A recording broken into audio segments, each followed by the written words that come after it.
First time offender, nobody physically harmed. Judge starts going into a speech. You hereby sentenced to 144 years. I went in at 19, and then I was 25, and I was 30. I went from little bro to big bro to OG. Like, I'm aging in there. And I wrote 2 letters. Wrote one to the world and one to my wife, and I was getting ready to get up out of here. At first, it was good. We were in the cul-de-sac, ranch style house, but with parents splitting up, dad being out of the household for months on end, and finances going down, and them trying to figure out if they were going to be together, things declined. And when they eventually got split up, I remember going from a house to a townhouse and basically the projects. Now I'm in this small town in Virginia, and all I got is my older cousin, his friends, which they're cool, but I'm not really into what they're into.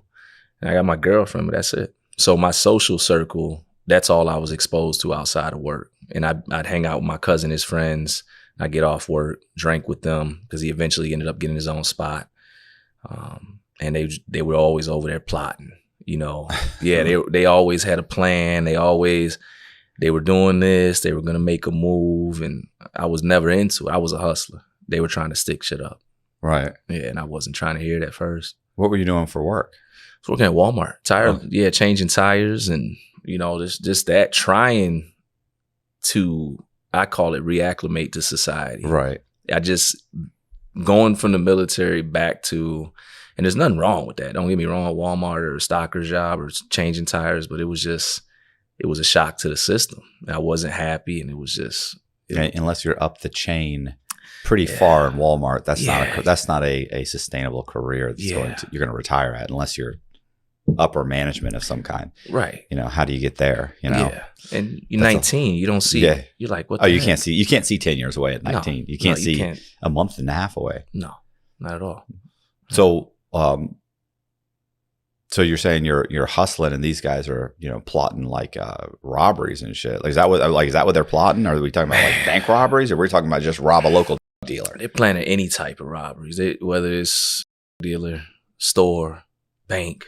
That was the conversation. My cousin used to be the type, every time I used to go to his apartment, they'd have an old mob flick, Goodfellas. They'd have something on TV. Like, that was the vibe they were in. That was just, but they weren't on shit. I was a 19-year-old kid, and I'm listening. I'm talking, my cousin, they're older. I'm not around them all the time. Through the conversation, I'm really thinking they're out there doing some things. And they weren't to the magnitude that they were, but I was feeding into the conversation little by little over time. At first, I was like, man, I'm not trying to hear that, But with your older cousin, you want to be loyal, your family, this is who you hang out with every day. So there come a point where the conversation, it went from me being outside of it to little by little, because I was over there and being exposed, and now I'm in it. Maybe it's just 2 seconds of, some insight or something I'm giving, hey, what if y'all do this, and that's really what got the ball rolling for real. So what happened? Yeah. So, man, my cousin had came to me probably like 3-4 weeks, probably about a whole month straight after I initially started jumping into conversations. Again, I'm thinking they just watching movies. Right. They're talking. I never seen my cousin with any real money. And I'm just taking them as the older people, the older whatever guys in the neighborhood that really ain't on nothing. They just, But the conversation started getting more serious and intense. And I'd say about 2 weeks in, came to his apartment, walked in the living room, and there was a gun on the table. And I remember when I walked in, cousin or not, I'd never seen a gun on the table in here. So it had my antennas up. Went and sat down on the couch. He was in the kitchen. He was nonchalant with it. His buddy was in the back, the other bedroom or whatever. I sat down. I looked at the gun. I seen it was just a BB gun. Okay. Yeah. Immediately, I was like, okay, well, fuck it. Like, what's a BB gun? What are they doing? Like, well, even in a robbery, a BB gun you might as well go ahead and get yourself a 357. Well, we learned a lot about that a little bit later on. So, in my mind, 19-year-old kid, not informed. See a BB gun, been talking to my cousin a couple weeks now. He's having conversations about wanting to do some things as homeboys. He walks out the kitchen. And I'll never forget. He walks out and He just looks at me. He's like, yo, it's go time. I'm like, what the fuck you mean it's go time? He's like, this is what we've been talking about. Me having conversations with them again, I got to go back. I had no idea. I thought it was just talk, and I thought we were just relating to a movie, and it was fantasy world or whatever it is. And anytime that it felt serious, I tried to convince them to hustle. I said, let's just go get a pack. Let's go get us some tree. Let's go get us something. Let's just do it what I call the old-fashioned way. All right. I don't want to go stick. I say, man, y'all get 100 years, you know. He said, no. He said, it's go time, you know. And I said, what you mean? He said, man, we got it. Just like that. Like, he was proud. Got what? The BB gun? The BB gun. I'm a 40-year-old man to tell you now, there's no way in hell I would have been in that room or hanging out with those guys then. But this was his proud moment. This was, I guess, this was the go. This was, we can go now. This is it. He started talking. He came up with a plan, and he was like, yo, we're going to go hit this store. We're going to go hit such and such. He just throwing out random places.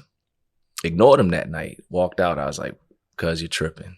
Told his homeboys, I said, y'all out of control. Maybe over the next couple of weeks, still going over there, you know, bringing my girlfriend over there, whatever. Conversation kept going. And one day he just looks at me and says, look, I need you to go with me, little cuz. I don't got no ride. He didn't have a car at the time. It broke down, whatever was going on. He's like, man, I'm late on rent. I owe such and such money. He's like, just go with me one time. Don't leave me hanging. He said, you don't even got to go in. It's a BB gun. He's breaking it all down to me. So I'm looking in my mind. In my mind, I'm calculating. I don't want to go. I'm like, oh shit. I said, I can feel it. I'm like, this is not what I'm supposed to be doing. But I'm ignoring that feeling. I'm trying to justify it. He's talking about a BB gun. Okay, cool. Nobody's going to get shot. He just said nobody's going to get hurt. I don't have to get out the vehicle. So what are you driving? You're just driving? He asked me to be the driver.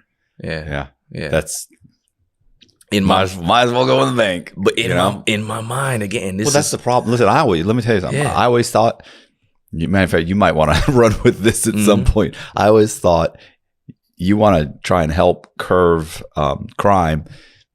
Sometime around 8th or 9th or 10th grade, teach the sentencing guidelines. We're doing it now. Oh, really? Because listen, you have no, like, to me, the concept that you could get the kind of time that's available out there for it, you're like, for what? That's what we're doing now, educating people and their parents to that. And yeah. Oh, they're in shock. I'll bet they're in shock. And in denial, a lot of them. Oh, that can't happen. They can't give you that kind of time. That's not right. That's the defense. I'm watching a kid right now but I'm watching a kid. He's being led to slaughter right now. He just turned down a plea. Public defender, co-defendant snitched, and mama's screaming. He's gonna be that. They're not gonna do that. And I'm telling you, you're in denial. Yeah. They're probably offering 5 or 10, and he's not gonna take it, and he's gonna end up with fucking 30, begging for that 10. They offered him 10, and he's facing. 10's like 6 now. It's robbery charges. With, you know what I'm saying? And well, I mean, I don't know whether it's state or whatever, but in federal now, 10. Yeah, used to be 8.5, right? Yeah. Now it's like 6 because you can get so much time on an ankle monitor, halfway house, all that. Yeah. But this is what we're doing. Yeah. I didn't know. So he's justifying it. He's telling me, in my mind, I'm doing the calculations. I'm not gonna get out the car or at the truck. So if we do get caught, they're not going to tell on me, right? This is my cousin. This is his homeboys. And if we do get caught, I can't get that much time, right? It's a BB gun. I'm driving. You know what I'm saying? The nobody's going to tell on me part. He's my cousin. Yeah. Doesn't mean anything. When you're facing 20 or 30 years, I'll miss you. And I'm telling, not to keep going at, we're talking to these kids and people that are getting ready to, this is the reality. When you sit down and you got a co-defendant and you're both given the opportunity, one of you is probably going to take it. Fuck yeah. I'll put money on your books, bro. You can go do that fucking 20. If I get to walk or get 5 years instead of 20. Yeah. I know, man. Sorry, man. I like you. Listen. But, you know. It's reality. Yeah. The average guy is not going to take 25 years for his homeboy when they're telling him you can go home to your old lady and your kid, right? But I'm justifying. And I'm good to go at this point. Like, I'm mustering up courage, and I finally you know how you're having a conversation, you get annoyed with it, and you just want it in. You're like, fuck it. All right, man, you got it. And that was it. And you're telling yourself it's going to go smooth. I'm telling myself it's going to go smooth. I said, all right, you got it. I said, all right, bro, I'm going to go with you, man. I said, but after this, I said, I don't, no more. I said, I don't even want to do this shit. I think that's also part of the whole justification thing. It's always like, this is the last lick. That was it. You know what I'm saying? I was a 19-year-old kid playing with my life and didn't even know I was justifying my way through. I was ignoring every fucking warning sign there could have been at that moment. I'm talking about down to that night when I went home, I talked to my girlfriend and she looked at me, she begged me. And she thought I was going right back out that night, to the point she had put herself between the door and was just, don't go out there with your cousin. Please, please, please. Because she already knew. Right. And got through that night. Nothing happened. I was staying at the house anyways. But the very following day, dropped her off at work after I got off. Went over to my cousin's house. And he was like, we're going tonight. And I was like, what the fuck? I was like, what do you mean we're going tonight? He's like, we're going tonight. I said, where are we going? He's like, I don't want to tell you because I don't want you, if you're just the driver, the less you know. If something, this is what he tells me. I know so much more now. He said, I don't want to tell you. He said, because if you're the driver and you know more than what you should, you can't get in more trouble. He's trying to break down all this. He's trying to protect me in the scenario. Yeah. You're basing this on your vast experience, what, being a dishwasher at best. He was you know what I'm saying? He was working at Hardee's. Right. Yeah. Flipping burgers, the fry chef. You know what I'm saying? Like how that gives you that lets you know the mentality. Right. So I got into a little bit back and forth, but it was just at that point, again, you know what? Fuck it. Let's get it over with. Like, I'm tired of having these conversations. I said yesterday, I'm going to go. I don't want to be looked like a punk. Mm-hmm. I'm just driving. I'm going back down the list again and all the bullshit he had told me. He said, be back. Because it was like 4:00 in the afternoon, still daylight. He said, come back. He said, just be back around like 8. He said, we're going to have us a drink, smoke, get ready to go. Came back that night, went to the apartment. He had a bottle on the table. His 2 homeboys that would become my co-defendants that night. And we sat down, we had a drink. And I felt so out of place in that moment. They were so hyped up and amped. 2 BB guns now, right? Handkerchiefs or bandanas, whatever. It was not well planned. It was they hadn't have been doing. There's no way they could have been doing anything outside of this at the time. Right. Looking back, but had a drink, smoked, went and got in a truck. Yeah, and it was a cold October night. Went and got a truck like you guys stole a truck? No, I had a truck. Oh, you had your truck? Oh, yeah, okay. I remember that. Suzu Rodeo with the crash bar. It was my, but got in a truck and it was, like I said, it was October. It was just one of those cold, like rainy, nights. And on the way there, I remember the song playing. I remember everything. I remember me inside my head trying to muster up enough courage to tell my cousins and like, fuck that, we're turning around. I'm not going. And before I know, he had told me to take the last left because he had never told me where we were going. But he's like, yo, just park here. We'll be back. It was it.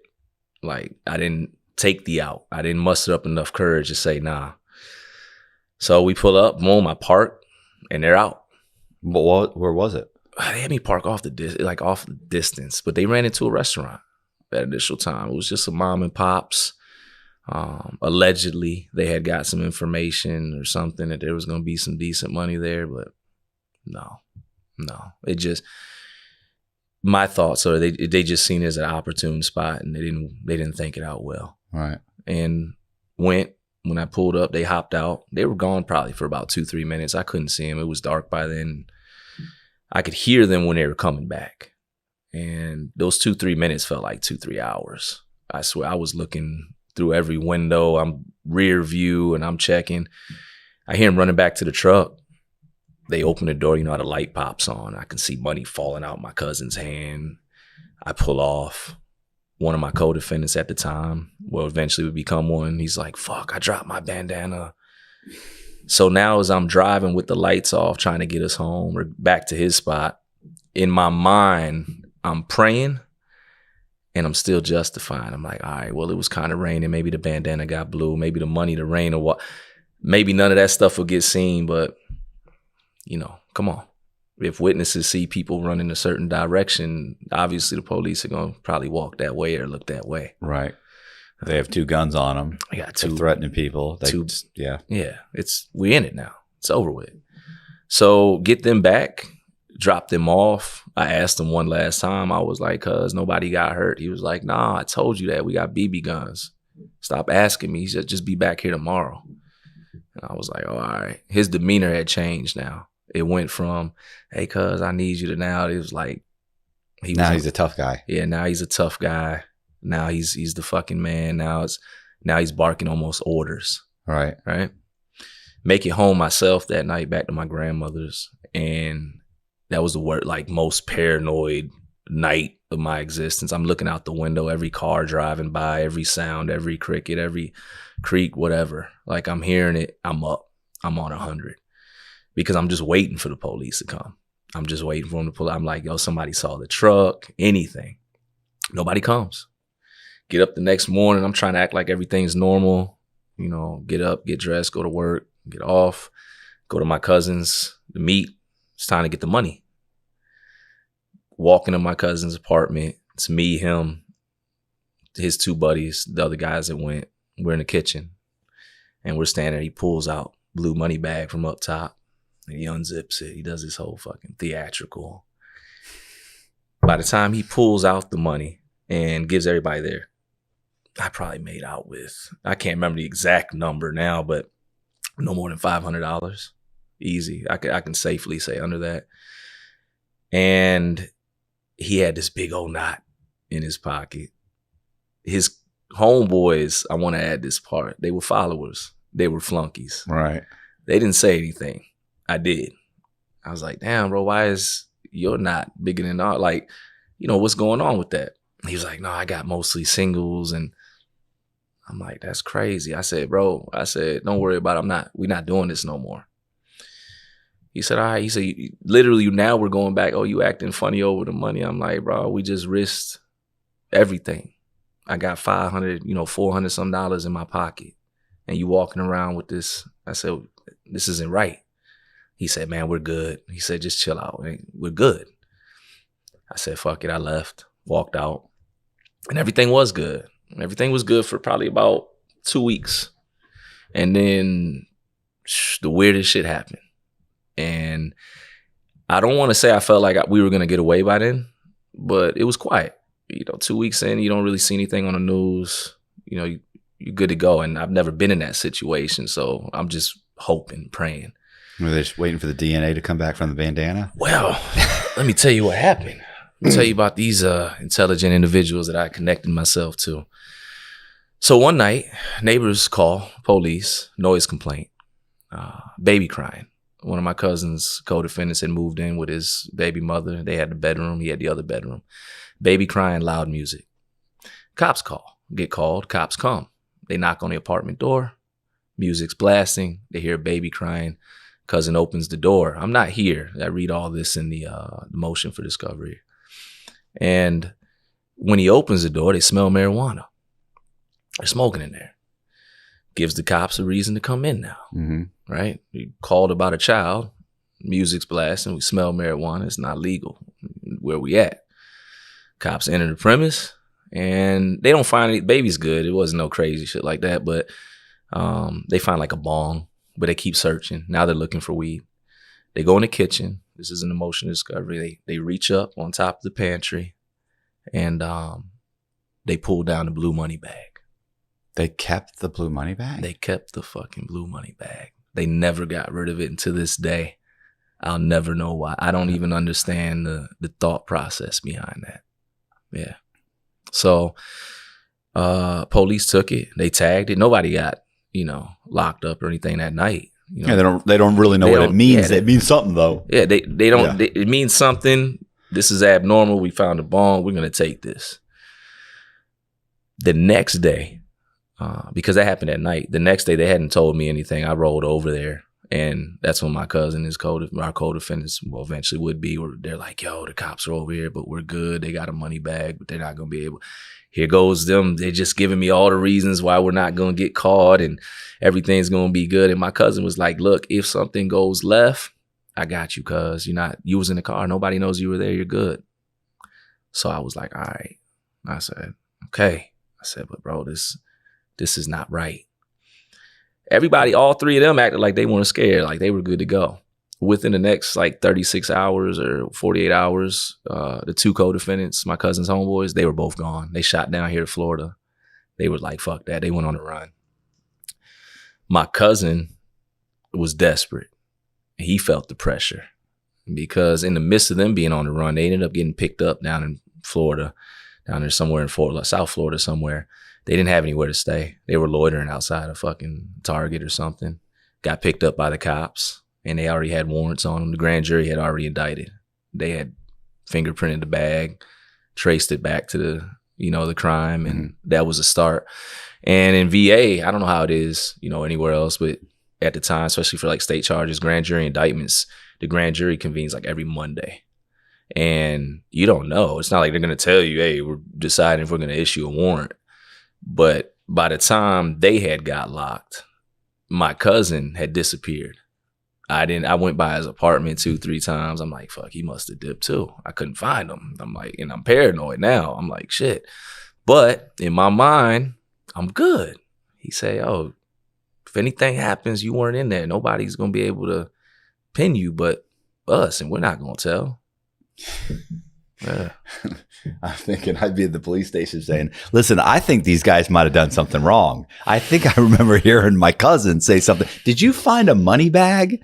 Because, they're coming for you. They're coming. Yeah. Not only are they coming, they're telling me they're coming.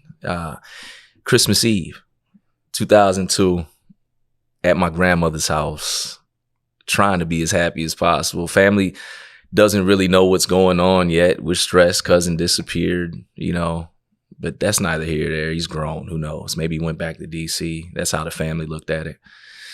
Get a knock on the door. My grandmother's house, and look out front. It's 2 white guys, middle age. I'm like, nobody, I don't know any white people. Not like that, at the time. And especially my grandmother's house. My grandmother's mean as shit. And nobody came to her house. Nobody came to the front door at that. So it was really abnormal. Christmas Eve, I opened the door. And immediately when I opened the door, one of the guys holds up a photocopy picture. And it's a picture of my cousin. And he's hogtied. He had tried to strong arm, or went in there with the BB gun. They identified it. Tried to strong arm the place, rob a Chinese restaurant. And they beat him. And they hogtied him.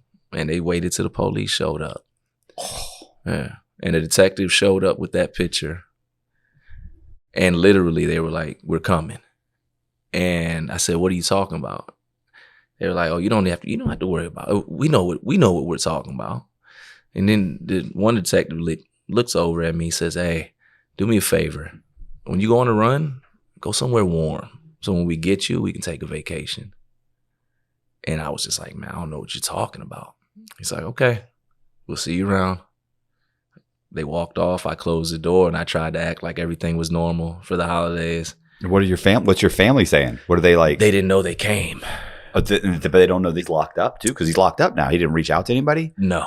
He reached out to his mother, who was back in DC. He didn't reach out to his father, who was down there with us. And she didn't disseminate the information? No, so because, they had been divorced and it was disconnect. And but there was no communication. At this time, I was the only one that knew where my cousin was at from our side of the family. And I didn't want to tell him, especially it's Christmas Eve and shit. Like, I'm this time I'm just looking at it like I might as well enjoy my last holidays, for now, because I don't know what's gonna happen. And after that, probably for about 2 more weeks, it was extreme paranoia, and it was just waiting.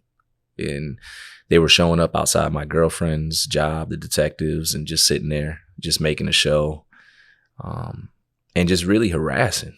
Making statements to her, making statements to coworkers, nothing too obvious, but just walking in there and just asking if I'm there and you got your badge out. Like you're, purposely trying to mess my day up. Well, they're putting pressure on you, hoping you'll slip up or hoping you'll come in. Yeah. Go get a lawyer. Your lawyer's going to say, you need to go in and cooperate now, or something. They're hoping you'll do something because obviously if they had anything, you'd already be in cuffs. Right. So you don't really know that either. You're just a kid. I don't know. You try to make sense. At 19, you're okay. You don't know how nothing works. No harm and disrespect to anybody that's younger. We all go through it, but you don't know shit. Right. And I'm in a grown man situation now. Military or not, ex-military, all that. This is grown man right here. Right. And probably about 2 weeks in, I'm coming back from work. And I remember telling my mother I used to smoke Newports. My mother was a store manager there. I'm driving her home from work to my grandmother's. My mother's fussing at me. She's like, you need to stop smoking cigarettes. I'm like, Mom, don't worry. This is the last one I'm smoking for a while. And man, I finished the cigarette as we pulled up to my grandmother's driveway where we were living at the time. My grandmother comes out, sprinting out the house. And she's like, what did you do? They were here. They were looking for you. They tore my shit up. What did you do? And without hesitation, I just looked at my mom and I was like, Mom, you got to take me to the police station. And she was like, what's going on? Like, a lot of parents, just like my mother, a lot of parents, they don't know what the fuck's going on with their kid. And she had never been in this situation. And the trouble that I got into, she always looked at me as the kid that was going to bounce back.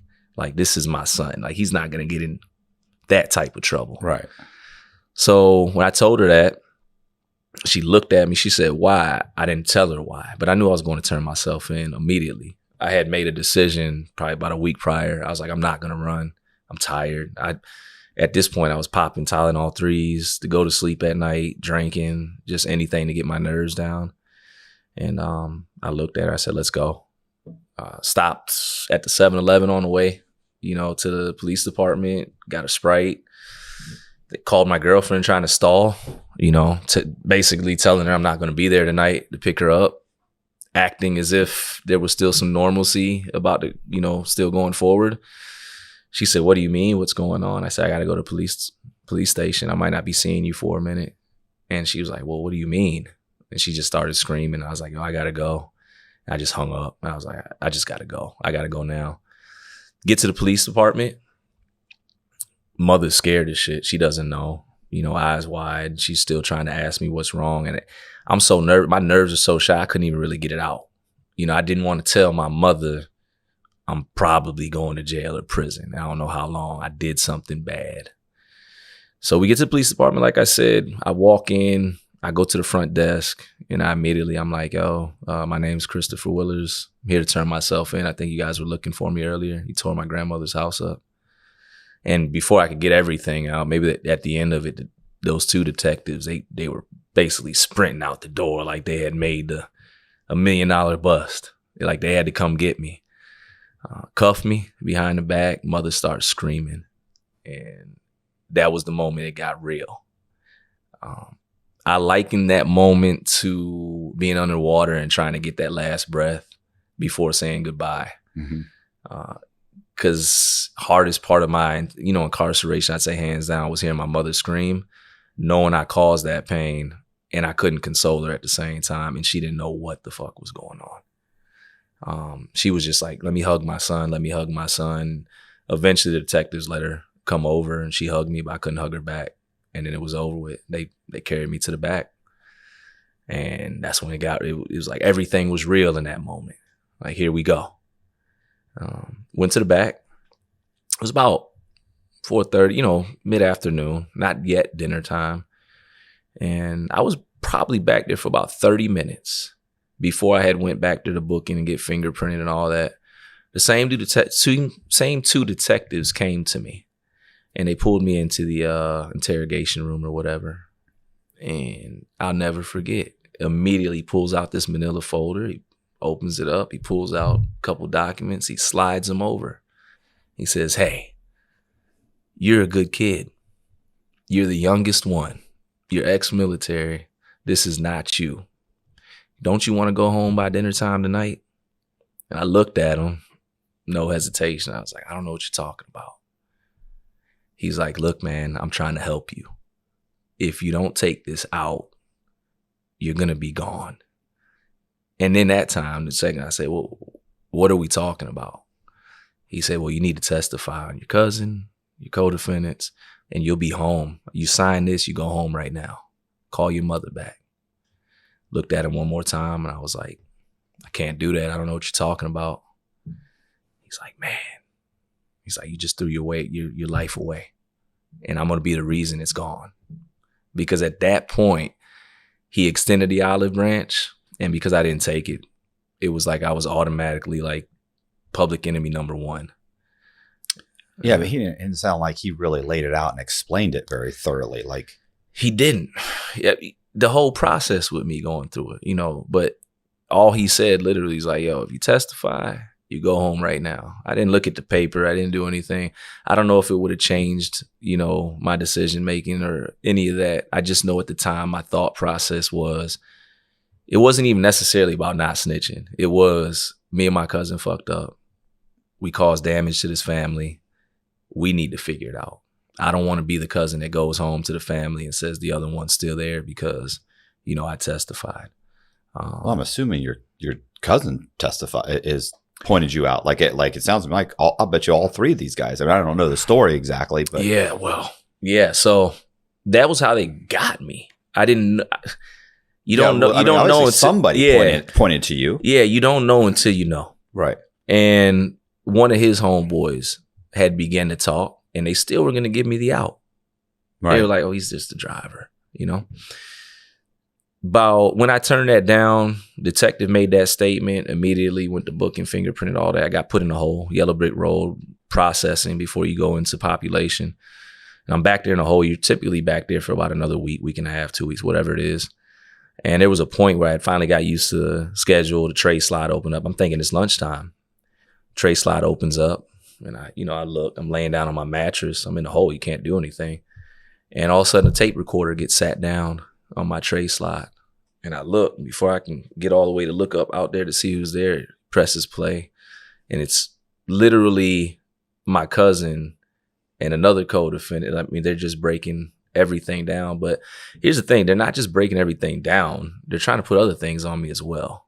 Because now, in reality, I could have went home. I was the low man on the totem pole in regards to the crime. I didn't go into the spot. All these things. But because I didn't, all three of them took the opportunity because they knew what they were facing. And they were into a couple of different things, other things outside of what we were had going on. And they tried to put that on me too. And it got ugly. Yeah. So you just listen to them, just roll it straight out. This is not the whole tape, but enough for me to. No, it was over. No, yeah. Yeah.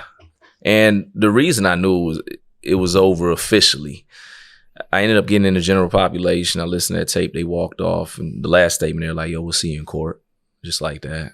We'll be front row. They were cocky. And wait a minute, fellas. Let's talk about this. Yeah. You know what's crazy? One of the detectives, and this, take it back and come back. I was working at Walmart Tire and Lube, and I was this desperate kid at the time. And I wasn't thinking anything crazy. But you know how you take everybody's information, they come in and like your license plate and their name, address, number pops up. Right. Man, like a week before I got locked, one of the detective's daughters came in. And no, I wasn't thinking anything crazy. But man, as a desperate kid, I was like, I know this dude's address. I can show up. I can wait on him, whatever. I was thinking all these crazy thoughts. So fast forward, I'm glad I didn't do that. But this same guy, he's talking greasy. And I want to tell him, like, man, I could have, that would have been bad. Yeah. Well, I wouldn't, that's not going to help you at all. And I wasn't going to do that anyways. I was just a desperate kid with crazy thoughts at the time. But, they played the tape, got into population after their last words to me, and immediately got shot down. No bond, flight risk. Doesn't matter if I'm a first-time offender. Doesn't matter if I'm a veteran at the time during 9/11. None of that matters. What matters is I didn't take the out. Right. I didn't take the opportunity to be on their side. Not only did I get no bond, I didn't get a plea, and that's how I knew I was fucked up. I was asking the old heads in the jail, and every time I would say to them, I was like, I didn't get a plea, they would look at me like, what do you mean you didn't get a plea? Because typically that's what they do. Yeah, that doesn't make sense at all. Like they don't want to go to trial. They don't want to go through that. But that's how bad they had wanted me, us, whatever, that situation nullified, done. So no plea offered, no bond, and public defender coming to jail smelling like liquor, making sure I was the last stop before he went home. And I'm running around the jail asking the old heads, like, what do you think I'm going to get? What am I facing? Do you think? And, you're trying to you're just trying to get any type of ray of light, any hope. And they're all looking at me like, you got robbery charges? And I say charges because I need people to understand too, like what we were kind of discussing earlier. First off, you don't know the laws. So when I got locked, I'm thinking at worst case scenario, I'm going to get a robbery charge, accessory. Right. That's what I'm thinking. Well, I learned in booking and through the legal process that when you rob an establishment, especially in the VA, certain states, there is no accessory law. And like you said, you might as well be in there with them. And then not only that, you don't get a robbery for the building. You get a robbery charge for each individual. So 6 individuals in a dwelling, 6 robbery charges, 6 conspiracies, 6 gun charges. As a driver, 6 robbery charges means I was facing 5 to life 6 times off the rip. 6 multiple life 6 life sentences. Conspiracies carried 10. And gun charges, first one was mandatory 3. Each one after that was an additional 5. Out the gate. Yeah. For some BB guns. For sitting in a car. With a BB gun. And these guys got BB guns. Yeah. Nobody was physically touched. Literally, BB gun. Driver. Never went into place. Yeah. Didn't take me out. What's the lawyer saying? Like, are you telling the lawyer, like, hey, did they offer a plea? Should we go to him with a plea? Like, what's he saying? I don't know. I don't know to ask these things. In my family, they've never been involved with the legal system. So I'm listening to what he says, and I'm kind of waiting for him to provide some good news instead of being, now you put me in that situation, I'm gonna be my lawyer, right? But this guy was unequipped or ill prepared, or he didn't care. I was another number. He wasn't getting no real money from my case. He's getting paid through the court. So our conversation was minimal. He'd come in for like 5-minute meetings at the jail. And there was a part of me, I didn't want him to talk too much anyways, because that shit was scary. You're telling me what I'm facing. And I kept asking him just in reality, like, am I coming home? And he was talking about, man, you'll probably get first time offender program, be home by your 21, stuff like that. I'm like, cool. Yeah, that's not bad. I could program out. Go to court. He speeds up. My trial doesn't tell me. And they pull me out into the bullpen one morning, shackle me up, get me to the courthouse. And he comes in, he's like, you ready? I'm like, what do you mean? I wasn't supposed to have court for another, month. He's like, oh, they didn't tell you? I was like, you're my lawyer. Yeah, you're responsible to keep me informed. He's like, the jail's supposed to tell you and all this. I was like, jail ain't supposed to tell you nothing. Yeah. When he's talking to me in almost fluid motion and conversation, he says, yeah, but anyways, they say the best I can do is get you 35 to 54 years to do. And he says it just like that. It rolls out. There's no hesitation. There's no, hey, sit down. There's no, hey, this is real. There's no, hey, the best I can do is get you 35 to 54 years to do. And I thank God I had enough courage to say, hell no. I said, I can't do that. That's all I could say. I was in shock. But I know now if I did not say that, he would have marched me out there and led me to slaughter. I'd still be in prison right now. Right. When I said, because you went to trial, you kept all your appeals rights and everything else. Is that it? I didn't go to trial. Oh, you didn't go to trial? Okay. Because here's the thing. You were showing up for court. That wasn't trial? To plea out in front of the judge. If I go in, here's the thing. I did know this. If I go in front of a jury, there would be no appeal on it. Once they sentence you, that's it.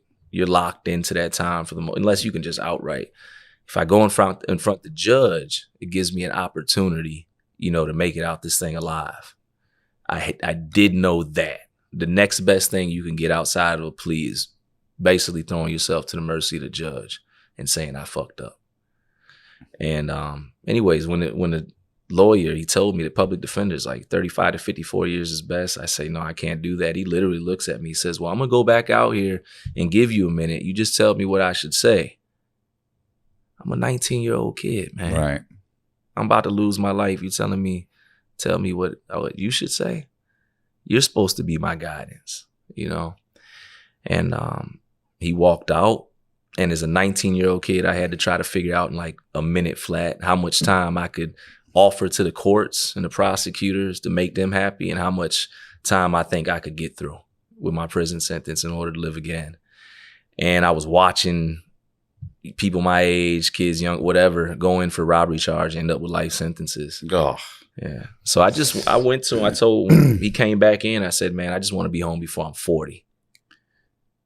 That's a crazy statement, right? Yeah. Yeah. I told him I just want to be home before I'm 40. And that was it. Now my partners, they tell a joke. They're like, maybe you should have told him you want to be home before you're 30. But he was like, okay. He's like, but they can sentence you however they want.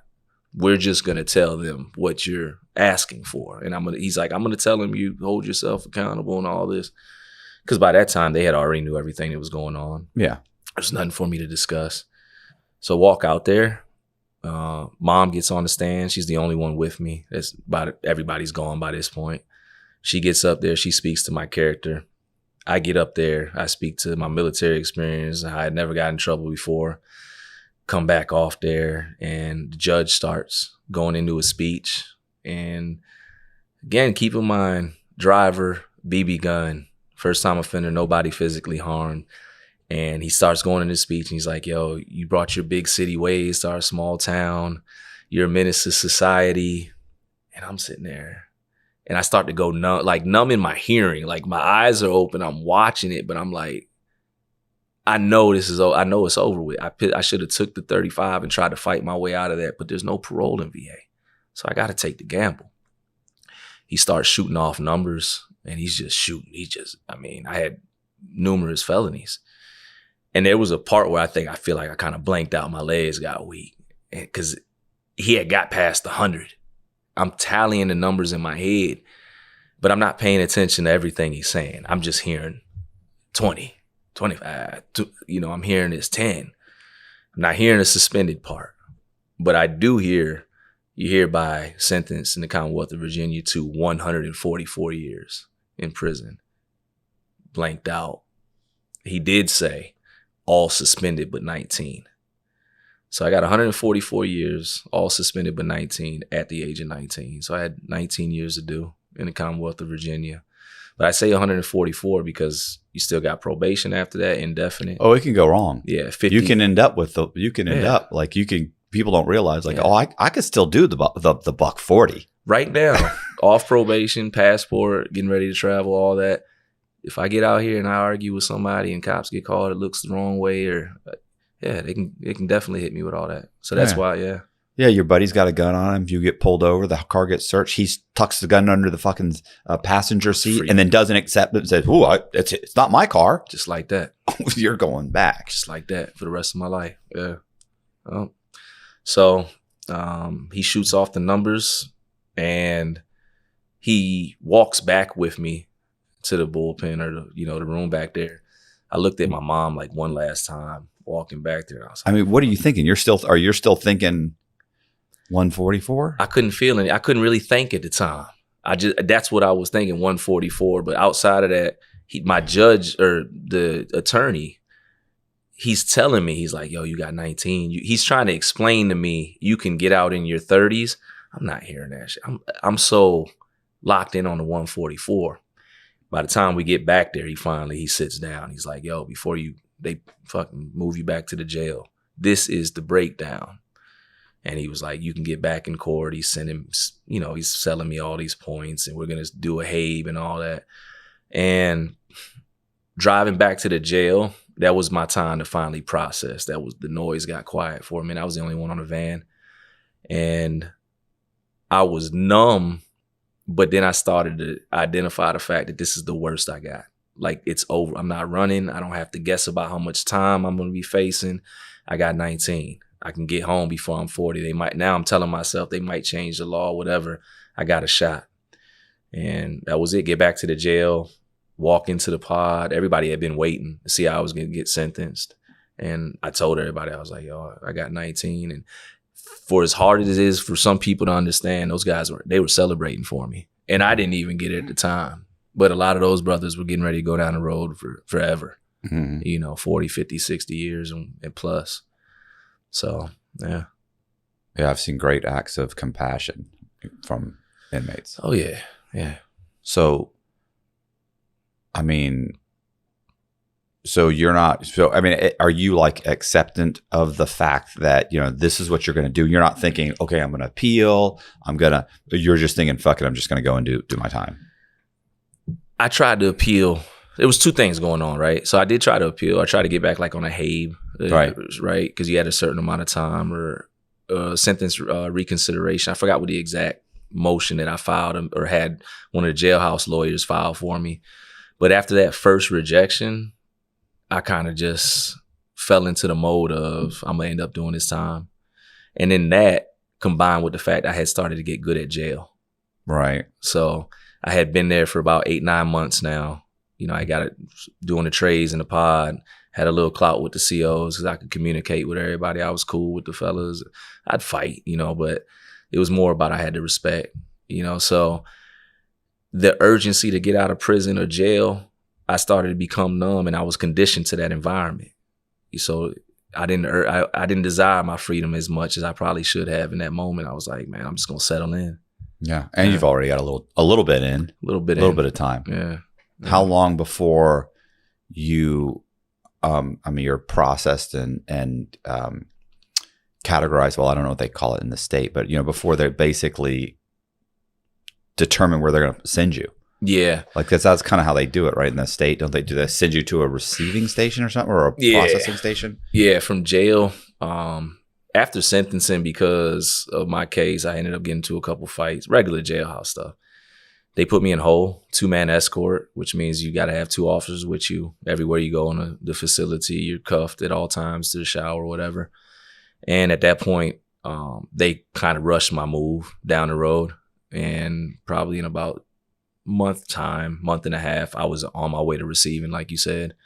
And receiving was about 2 weeks. Receiving in Virginia, if anybody, it's just classification. That's where they look at your charge. Yeah. Classification. That's yeah, same thing though. Yeah. But they just look at your charges, your history, what you were doing in the jail, if you're fighting, taking programs, all that. Yeah, but you suck. You've been in fights. Man, listen, you got 2 guns. I'll tell you, it's armed robbery. Yeah, like those are horrible charges. Like you're not going to a camp.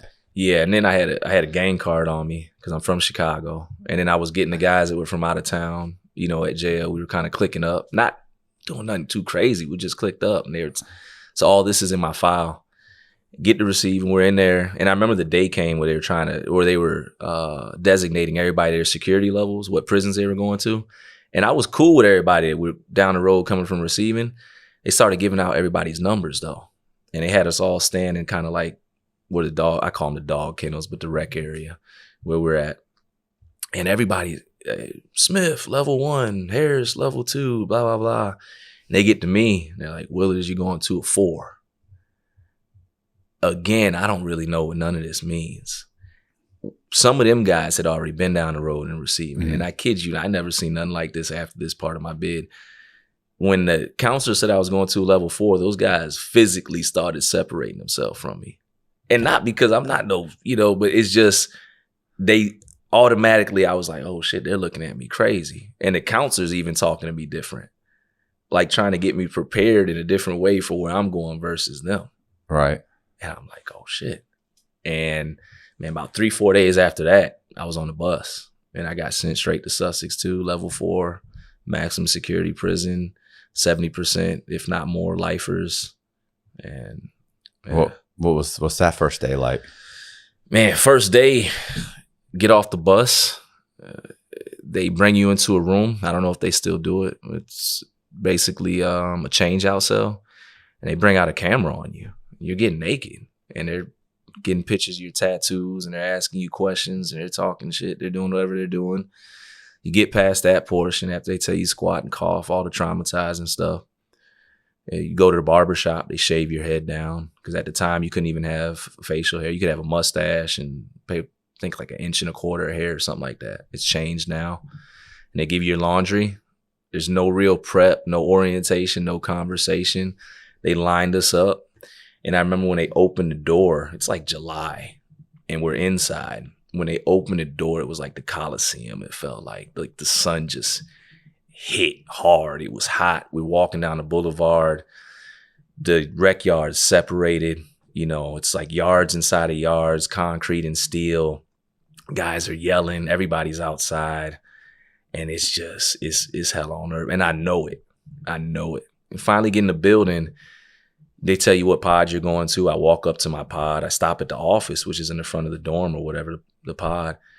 And I tell the CEO, I'm like, yo, I'm such and such. You know, they told me to come here. And he's like, yeah, just go to room or go to cell 10. I've never been to prison. I don't know. All these dudes, they look like they set up shop in here. They they got different clothes on. It looks different when you coming from jail to prison. It's a different world. Mm-hmm. And he doesn't walk with me, nothing, you know. So I'm like, what? I take my bag down. I walk down there. Cell door opens up. Look in there. That shit's decked out for the cell. I'm like, what the hell? But nobody's in there, you know. I'm like, what the fuck's going on, you know? And then all of a sudden, old head comes over. He's like, hey, young blood. He's like, you in the cell with me? And I was like, I guess. He's like, don't worry, you good. But I'm paranoid. I don't know what the hell going on. I don't know anybody at this prison. The old heads that were at jail, they told me, like, be careful who you talk to at first. You know, their motive, don't take nothing. They gave me basic rules. When he came over, he was like, oh, it's locked down. We got to go in anyways. Went in, it's locked down. And, that awkward moment, that realization, like, this is where you're going to live. Mm-hmm. Even at jail, like, you're going to leave jail. But this is where you're going to be right here. Like, you got sentenced. And immediately that first cell break or first count time, he just started giving me the game. He was just like, look, you seem like a good dude. I've been down for, at the time, 24 years. Yeah, he'd been down for 24 and wasn't going home. And luckily, he was one of them old heads. He was like in a religious community. He was, one of them guys. Kind of at peace with it. Yeah. Worked in the kitchen. He's just trying to ride out the clock. Yeah, he was into what he was into. He was respected as old, but he got older. He was in his 50s now. Right. But he told me, he was like, man, he's like, the only way you make it off this thing alive is if you listen to what I say. He's like, I'm not trying to tell you what to do. You're a man. And he talked to me with respect. I didn't get no ill vibes.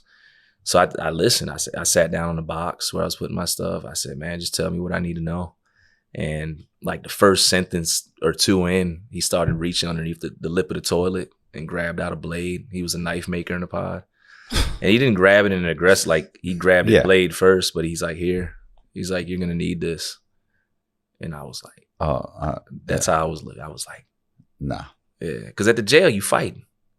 I didn't see a blade. I didn't, but an hour in, he's passing me a stick. He's like, yo, you're going to need this. Not only is he giving it to me, now he's telling me, yo, when you walk through here, this is how you need to hold it. He's giving me the full gambit on everything. So, over the next couple of days, we would, we're in a cell playing chess, whatever. He's schooling me. I'd pull my box out and sit in front or on the wall by the cell because I don't know anybody and just watch the pod. Guy would come, try his shit, go on, bro, I'm good, Try, what do you mean? Try? Well, just trying to figure me out. In VA, they don't run paperwork like that. Some systems, you come in the block, they're running paperwork. Right. VA wasn't like that. It was more when people they're trying to see who you know, who you're connected to, what you got, right. What they can, So when I say pull up, it was like that. And yeah, your booty bandits too, right? Yeah. You had them guys. But I was cool. I was stiff arming them. No, I'm good, bro. Good. And probably like, man, I don't know, maybe a week and a half in, I'm sitting there and a group of young dudes come up from one of the cities, Richmond out there. And I'm sitting on my box, out the way, back against the wall, just watching the pod, reading a book, not bothering anybody. And they come over there fucking with me. And they're just talking shit. And I'm still that angry guy. I don't want no problems, but I'll fight, And then I'm remembering what the old heads told me. They're like, if you don't fight, you're going to become a victim. But there's 5 of them. Right. And they're talking shit. And they're how people try to joke you and get their thing off without being direct about it. Yeah. They're kind of mocking you and fucking with you, but not so much that you have to do something. It's just they're seeing how far they can push you before you will do something. There you go. But it's super disrespectful either way. It's like, how much am I going to let him disrespect me? Yeah, we don't know each other. I don't know you enough to be joking. You're making a spectacle in front of your homeboys. And the only thing I could think of, just in case, was stand up. I stood up simply because there was 5 of them. They're joking. I don't know what they're on. The minute I stepped on, they started swinging. They were firing off. But it's funny because they couldn't get their thing off. They were hitting each other. It was too many of them, you know. I got a little lumped up. But immediately when things like that pop off on Sussex, the COs, they let off a shot. Because where I'm at, the COs, they got shotguns. There's blanks and rubber bullets or whatever. But once that first shot goes, unless it's serious like that, everything stops. Everybody hits the floor. So at first they let that shot off. One of the dudes got back up like he was going to fight me. I got back up. By the time the COs came in, they sprayed us, you know, with mace, pepper spray, whatever. Right. They pulled me in a medical. They had, you know, clean me up or whatever. And the investigator comes to me. He's like, we got to get you up out of here. He said, you lasted 3 weeks or whatever it was. He said, it's time to go. He said, I don't know what you're into, but you got to go. I said, I can't. Just like that. Because the old head told me, he said, whatever you do, don't check in and don't get moved on no weird shit because it's going to follow you everywhere. And immediately I knew with them pulling me out the pod because an incident that had occurred in the pod like a week earlier with another guy, a bone got put on him. And I looked at the investigator. What's a bone? A bone is basically where the guys in the institution are saying he's telling. Or, he gave up information that got other people in trouble or whatnot. And that's going to follow you everywhere. You're going to have a problem everywhere you go. Most definitely. Especially if you're doing time like that. Like, you're going to be on high levels for a minute, and you don't want that reputation. And I looked at him. I said, man, I'm good. Like, you could just put me back. I don't have to get transferred. He looked at me. He was like, all right. He said, but you got to sign a waiver. It says if anything happens to you. It's a strongman agreement. I don't know. That's what in the feds, they call it a strong man. Some shit. That's what the inmates call it. Yeah, maybe. I just know they weren't going to be at fault if it went haywire. Right. Yeah, they're notified. You got a threat against you. They've tried to physically harm you. And in my mind, I'm going back to the dorm. I got pulled out. We're back to the pod. They must have got pulled out too. I'm good. No. I come back to the pod. 3 of the guys are still there. And I go to the big, like, my cell partner he had my stuff and he comes with me. He's like, yo, let's go talk to the big dog from Richmond. Cause he was like, what are you going to do? When I walked back in, he was like, I was like, man, I got to do something. Like I gotta fight him or something. He's like, man, they're going to kill you. I said, well, I don't want to fight all of them at the same time. Like, why can't I just, you know, he says, let me see. Well, why are they targeting you? They started targeting me simply because I was from out of state. Oh. Yeah, I'm from Chicago. I'm in Virginia system. And that was it. It was just some assholes. Right. You know, and you got plenty of them in the system. Yeah. And we went to the big dogs with the old head, some other out-of-towners, some people from other cities in there. They kind of rallied behind me because they were like, nah, that's fucked up. They jumped Young in. He wasn't bothering nobody. And they set it up. You know, the old head set it up where I was able to fight them. You know, fight over the next 2 days, those guys one-on-one in the cell. And 2 of the old heads that were on my side essentially stood outside the cell. And a couple of their guys from Richmond sat outside the cell and we got our thing off. And no, I did not win everyone. Right. But I got my respect. Yeah. So how long did you stay in that institution? That time, I was on that institution going on that time like 3 years. Yeah, the first 3 years I was on there heavy. Is your mom coming to see you, or is anybody coming to see you? At first, I'm assuming your cousin's not. No, my cousin's unable. No. Yeah, how much time did he get? Yeah, so just not him. My cousin ended up getting like 98 years. No, yeah. Suspended? Is a portion of it suspended? No. Or no, because he's still out there. He robbed one place. He's robbing multiple places. Yeah, it's compound. Okay, so that's what he was trying to get you involved in all of them, saying you were a part of all of them. Yeah, well, at least some of them. And the other guys were too. So my other co-defendants, he got 98. My other co-defendants got, one got 34, one got 29. But those 2, they still got separate charges in other states. Okay. Yeah. So as far as visits, it was just my mom at first. But I remember like the first couple of visits, her coming up there, seeing me lumped up, bruised, or just going through the process. She was like, she looked at me one day. She's like, I can't do this anymore. Right. Like it's fucking me up. Like they had pulled her to the side and ran the dog around her, and that shit is traumatizing. You never been in a system or going through that. It's traumatizing. Yeah. Yeah. So that was the extent. Yeah, everybody I know says, coming in, they treat you like you're a criminal just because you're coming to see some guys that are locked up. Doesn't mean I've done anything wrong, but they talk to you like you're a dog. Yeah, but that's just how the COs talk to you. I don't know how it is in level 4. I know what a medium and a low is in the federal system, but even then, that they talk to your family like they're scumbag. Yeah, they dog them. They dog them for sure. So yeah, that was my introduction to penitentiary. Straight to level 4, straight into the shit. But that was, in some messed up way, that was like the perfect prison I should have went to anyways. If I'm going to be here, I might as well go to the university. And that was one of the worst prisons in the state. So it's all cake from here. It's all uphill. Should downhill. be. Yeah, it should be. Right. Yeah. Eventually, going through some shit like that up there, stayed out of trouble long enough after a while. I'd been up there for like 3 years, finally stayed clear and got sent to a level 2, all the way back down to a low level.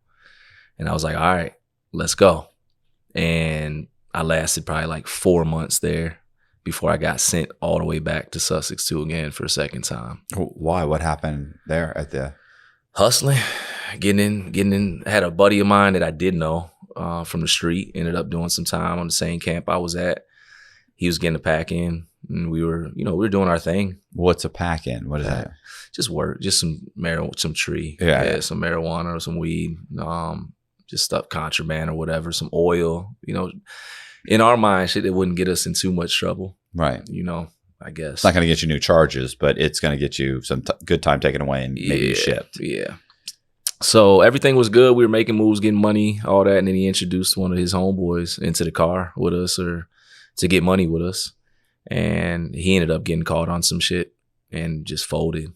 And that led to us going to the hole and being put under investigation and being sent from a level 2 back to a 4. I ended up doing 1.5 years straight, or over a year straight in solitary confinement, being transferred from a 2 to a 4 until they finally put me back in the population. This is going to sound random, but do they have air conditioning? Some camps. Okay. Yeah. You keep saying camps, but these are prisons, right? Some of them are prisons, some of them are camps. What's the difference? Well, like Sussex II, anything, basically a 4 in Virginia is a prison. A 3 is a correctional facility. A 2 is a correctional facility, but in VA for slang, because level 1s are road camps too, and level 2s are what we consider, minimum. We just call them camps 2 and below. Do they all have fences around them, or? Yeah, but it you're on Sussex, you're on Nottoway, you're on one of these level 4, level 5s or whatever, and it's 7 fences, 5 barbed wire, that you got to climb over. But lower you get, road camp. Well, I mean, that's what I'm thinking. Like a camp, you're saying road camp, but to me, like one federal, a camp, there's no fence at all. Oh no, it's in VA, no. Yeah. But you get to leave like when you get to a camp, you're leaving, you're going to work, you're coming back, but it's still fenced up. One fence. Okay. Yeah. Because like the low, like even the low, you think, oh, it's low, yeah, but yeah, there's two fences. There's like 6 layers of barbed wire. Yeah, still it's motion sensitive. Yeah, there's a truck drive. There's like 2 trucks driving around all the time. There's a guard in the towers. Yeah, well, there's not at a low. There's no tower, but there's trucks and they have shotguns. Like you're not getting. There's no way you're getting through those 2 layers. First of all, they're motion sensitive. So as soon as you grab it, there's the alert's going. Yeah, there's a coil. There's a whatever you want to call it, a thing with a wire inside of it or whatever, however it works. As soon as you shake it at all, it's going to notify exactly right here. Yeah. And they're coming. Like you're just not getting through. There's just no way to get through. Yeah.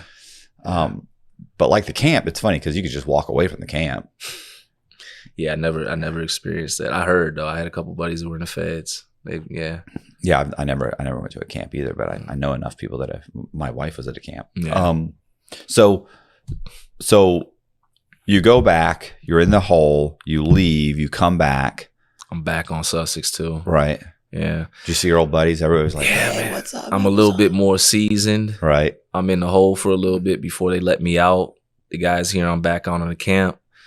And again, I had respect, luckily, but it wasn't not because I was some silverback gorilla in here knocking people. No, I was just a respectful guy.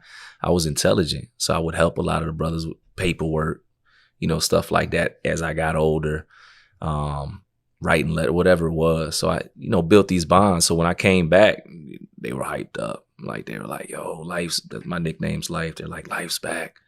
Yo, da-da-da. And it was just feeding more into that hype. I should have been disgruntled and pissed off because I was back on a 4, but in this twisted prison mindset, I was happy because I was back up there with my brothers and the old head that schooled me. Yeah, I was going to say, it's funny. The longer you get there, the more, you understand how things work. And it like when I first got locked up, like terrified. Yeah. When I got to, I'd been locked up for a year. Then when I went to Coleman, I went to a medium. It's exactly what a prison is. It's 2 tiers. They're feeding you through the door. They can, there's guys getting riots. There's all kinds of stuff. But I did 3 years there. Mm-hmm. And then I was at the low. And when I was at the low, I went back to court. And I remember when I went back to court, by this point, I've been locked up 7 years. And I've been transferred multiple times. Yep, you seasoned. So when I go back, they take us off the bus, but I'm off the bus with guys that just got arrested. Like they've been sentenced. I know the feeling, though. I know what you're saying. But they're barely there. Like, so they're getting their stuff. Yeah. And did you see yourself in them when you? Oh yeah. Well, here's what I saw was they put us in a holding facility because the next day we're all going to get moved again. They'll move you, whatever, 200 miles. Right. Leave you here for 3 days. Yeah. Next bus is going. Some of you guys are going this way. That's how way. they do the changeover. Yeah. Right. And then we're going across the country. I'm going from Florida back to Atlanta. It still takes a week or two. Right. But it's so funny because when they gave us our bedrolls and we're walking, I know they are putting us in an area for low inmates. Mm-hmm. We're all designated low. Yeah. So, and guys are here with me that have just come into the system. Yeah. And as we're walking, the guys, this is 11 o'clock at night by the time we get processed, we're being put into our room and we're walking. There's guys on the doors as we walk. It's 2 tiers. We're on the second tier being, hey, Johnson here, Thompson here, as we're walking. But as we're all still walking, there's probably 12 of us. The guys are at the window, the windows, banging on the window. Bam, bam, bam. Put them in here. Put that one in here. Put that. I mean, they was going crazy. They're all going to. And that's how it is, y'all. These guys are panic stricken, and I'm laughing. They're in shock, and I'm stopped. Like as he's letting this guy in, I'm looking at the guy right here. He's like, "I want that one. I want that one," and I'm laughing. And the guy looks at me, and then he starts laughing. You already know it. And I'm like, I go, "What are you doing? What are you doing?" Like that. He's like, "That one." These guys are. I go, "Bro, we're in a fucking low system shot." Yeah, it's not. They're that in serious. A low. They're not. That door opens. He ain't gonna do nothing. He's going home. Oh my god. Oh my god. So they're opening up. We used to fuck with them too. Yeah. Oh yeah. But then the next day when they pop the doors, we all go out. We all stand there. We get our little tray. We sit down. Nobody does it. Just like These guys are terrified the whole night. Yeah. I'm like, you're fine. It's part of the fun of it though. After a while though, watching. Yeah. I mean, not that I wanted to see somebody in prison, but But think about it. After you've been locked up 7 years, it's you're like, stop it, bro. You know what's going on. They're fucking with you. Yeah. Stop looking so fucking scared. Stop. I've never been locked up. You okay? It's okay, man. Yeah. Yeah, man. I said this I think yesterday, where I always joke around with guys that are like, well, what's the difference between going to the medium and going to the low? And I was like, the simplest explanation is if you go to the medium and you walk in your cell and someone stuck a Snickers bar on your pillow, don't touch it.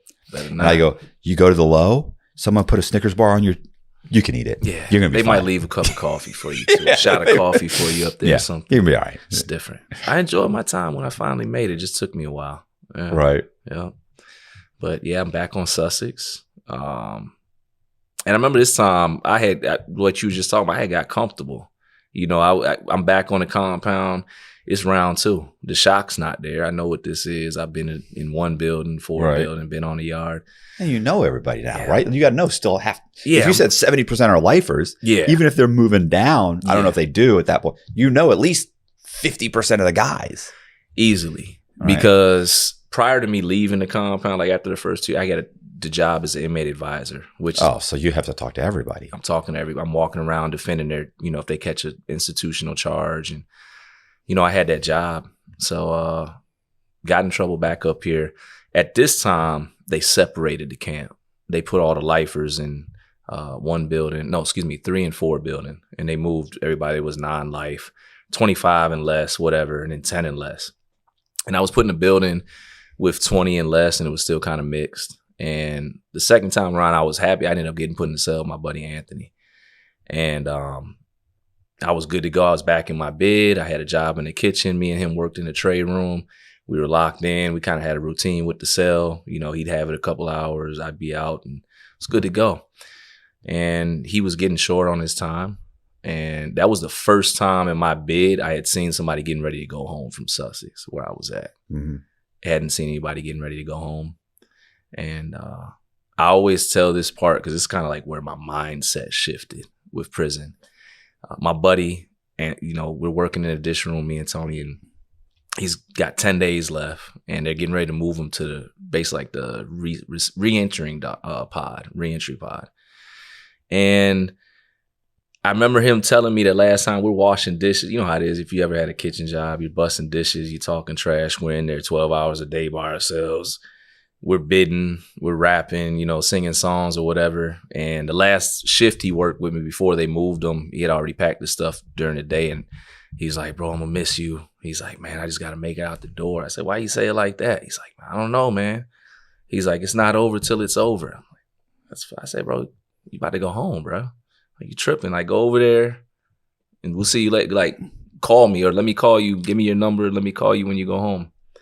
And, man, he moved him. That was the last day he worked in the kitchen because, they end your job or you're about to go home. And Saturday, like the same week, Saturday, getting ready to go to rec. And they locked the whole camp down, the whole prison down.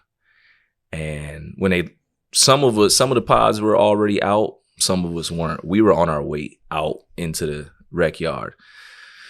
We had made it onto the small yard. By the time I made it onto the small yard, they were moving us back out. All the COs, everybody was rushing to the yard that was right across from us. Each pod was isolated or segregated into a fenced-in portion of the yard. And what happened was, and I didn't know it was my homeboy, until, towards the end of us getting back into the building. Tony had owed a couple people money. Nothing too major. One guy in specific owed him a TV. The TVs at the time are 5 inches, 5-inch Magnavox. But a 5-inch Magnavox color TV is the prized possession in prison. And I don't know why the debt. I don't know the reason. I don't remember him really being in anything. But he had promised this guy his TV. And maybe he had took some money for it. I don't know. Maybe he sold it to him on the way out. At the last second, for whatever reason, well, not for whatever reason, his cousin ended up getting transferred there. And he decided to give the TV to his cousin instead of the individual he promised it to. Right. In prison, that's a no-no. Yeah, that's a problem. That's a problem. The other issue or the other mistake that my friend made that day, he went to the rec yard. He was 2 days out at this time from going home. So it was a Saturday. He was supposed to go home Monday. And essentially what happened, one of the guards, crooked guards up there, let him on the yard. Some guys that had owed him money weren't in the dorm with him, let him on. And the guy that he owed the TV to and about 3 other guys, they jumped him. And this is the part I don't understand because Brother Anthony had people on the yard. He had people with him that could have did anything. He stopped, grabbed them, did anything, And as the story got back, they beat him the first time and he had got up. And if you ever seen somebody get knocked out on their feet but still be walking around, like they're not coherent. Yeah, they're wobbling. They got rocked. Yeah. Punch drunk. They're punch drunk, right? And they fucked him up pretty bad. And at that point, he started following them, but he's not really knowing what's going on. He's literally asking them, why did y'all jump me? He's not even registering the reason at the time as we're getting the story. And the guy that he owed the TV to, he said, man, stop following me. He told him once, he told him twice. Brother Anthony, punch drunk, was following him. The guy turned around, hit him twice with a blade. Brother Anthony went to the fence, took a knee, crouched. The only reason they knew he was out there, because you got to keep in mind one of the guards let those other guys on. The main reason they knew he was out there is because they started calling him for visitation. Another CO came out and they were checking the yard to look for him. They couldn't see him. They walked the fence. They seen him. They tapped the fence and he fell over. And was they rushing us back in? You know, we can't identify who's getting put on the stretcher, all that. And they're trying to tell it, you know, the CO's like, oh, he's all right. He's just being brought. Now we're getting the word that it was Tony. You know, we're getting the word, you know, it travels quick to kitchen workers or whatever. And prison stayed locked down through rest of Saturday. And then the next day we were hearing, because we were locked down still, they were doing an investigation. And by Monday, they had got everybody allegedly or whatever was going to transpire. But Brother Anthony wasn't going home. And this is what I was given. I can't verify this, but I was told that the family wasn't notified of his release, or excuse me, that he had deceased until they came up there to the institution on Monday. Saturday, when they came to visit him, they just told everybody visitations were stopped. But, you know, I don't know, you know, that's just what was given to me. But that's how they found out. But either way, he lost his life 2 days before he went home over a TV. And that was the first time like I lost one of my homeboys or somebody that I was cool with. Not the only time, but that was the moment I realized what he said was true. Like, basically, it's not over till it's over. And, you know, somebody I looked at basically like a brother lost his life over nothing. Yeah, you always hear a lot of guys will say, like, don't tell, when you're gonna leave, don't tell anybody you're leaving. Don't tell nobody you're gonna leave. Yeah. Don't go to the yard. Don't do anything extra. Yeah. You know, if you can, lock down. Yeah. There's nothing. It's over with. People will get, you know, like I've seen jealousy, people being jealous. Yeah. But the pettiness and jealousy that I've seen in prison is, you know, extreme. Yeah. Like it's not even like slight. It's so overwhelmingly obvious. Yeah. It's excessive. Yeah. It's on point and it's for a reason. And you can see it with certain people. Yeah. And looking back, bro should have never been interacting with him or them, you know, and all that for nothing. But that happens in prison. I tell people all the time, people are losing their lives over nothing. Out here too. Yeah. But in prison, it's a 5-inch TV set, phone call, whatever. I'd have been thrilled to have a 5-inch TV set. Man, that's 5-inch. I had the black and white. I had it called the E-Tron, the egg, and that was golden to me, you know. But it had the radio on the side and shit. Yeah. When they got MP3 players at Coleman, like, well, we got JPay, but I know, similar.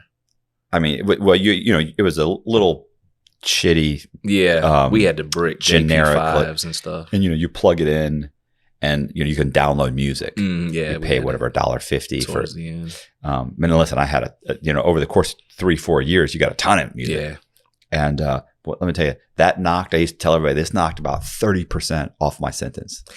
Oh, I used to lock in my music. My wife should say, like, my JP5 went down or my TV, because that was the only way I could escape a lot of times. You know? That, and I used to also say ice cream. I saw ice cream is 5 minutes of freedom. Yeah. That's what it is. And we had, towards the end, we had food night too. They used to bring in, what was it, Papa John's or something. That was fucking amazing. I don't know. Papa John, where were you? TV and Papa John's? Hey, Papa John's and What's TV. What's going on? Hey, and video games too. They had Xbox. Stop. What? Lower levels. Not Sussex. You see the videos of guys playing football in the pods and basketball. I could see that happen. It's concrete and steel. Yeah. Yeah. Yeah. It's funny. Even the what is it? Flag football. Oh yeah. Yeah. We had that. Still pretty violent. Yeah. You know? It didn't last at all. They shut the yard down. Mm-hmm. They're calling an inmate, calling him to R&D. Johnson. Mm-hmm. This goes on for like fucking 2 hours. Mm-hmm. And then they even come out and they're like, we're going to close the yard, Johnson, if you don't come. And then 20 minutes later, they close the yard. He was supposed to be released. Right. He'd been locked up like 15 years, 20 years, something like excessive. Right. Had nowhere to go.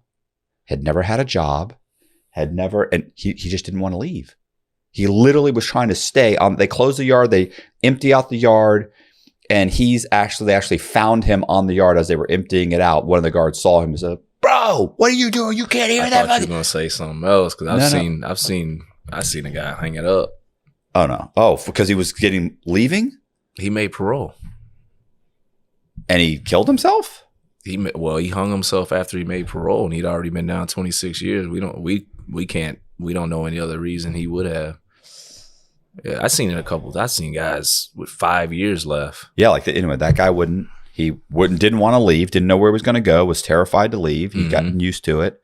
Then just like you said, the one guy, your guy, he commits suicide because he's terrified to leave. It's the adjustment period, man. It's that shock. I mean, you did, 17 years, but I did 13. And for 6 months after I left the halfway house, around 4 o'clock every day, I genuinely kept thinking, I had anxiety, I need to be sounds familiar in your cell, I need to be counted, I need to, you have that anxiety the 15, 20 minutes beforehand program, and then there was the other thing is that periodically I would get this panicky feeling, thinking maybe there'd be a knock at the door, and I was staying in someone's spare room, it was a rooming house, but I hear the door knock, and there was that split second where you think you're going to open the door, it's going to be 2 marshals or 2 cops or something, and they're gonna be like, "Fucked up, bro. You weren't supposed to be released." Right. And I'm like, can't believe you guys. That was the thought. I've been waiting. Yeah. Nah, but you see it though. Yeah. You see things like, man. I've and seen. It's crazy. I knew that was when I think that for that split second, I thought, "Bro, you're fucking nuts." But we're stuck when we're in prison. You're under that trauma, fight or flight, all that. You're gonna have some thoughts coming out. I'm glad I'm not the only one. Yeah. Sounds familiar. And I wasn't even in it wasn't, fight or flight for me. I was in a medium, but even in the medium, it's the environment. I very quickly, and I always say this, is that it was like being a non-enemy combatant, in a war zone. Yeah. They're not after me. Yeah. I'm just trying to keep blood off of me. Nobody's coming for me. Nobody's going to beat me up. Nobody's really, I teach GED during the day. Yeah. At night, I teach real estate classes. I could see you I don't want to see us there now, but I can definitely, I could see you moving like that for sure. Like you were saying, you're well-spoken, you're educated. Yeah. So, and you've got the job, the inmate, whatever. I think they called it an inmate coordinator. Okay. Yeah. This is the guy that he did surveys, he took tests, he coordinated where you were going to get your jobs, tried to help you with disputes. If you had you'd written a cop out, you had a complaint or a shot, then he helped try to help advise you. Yeah.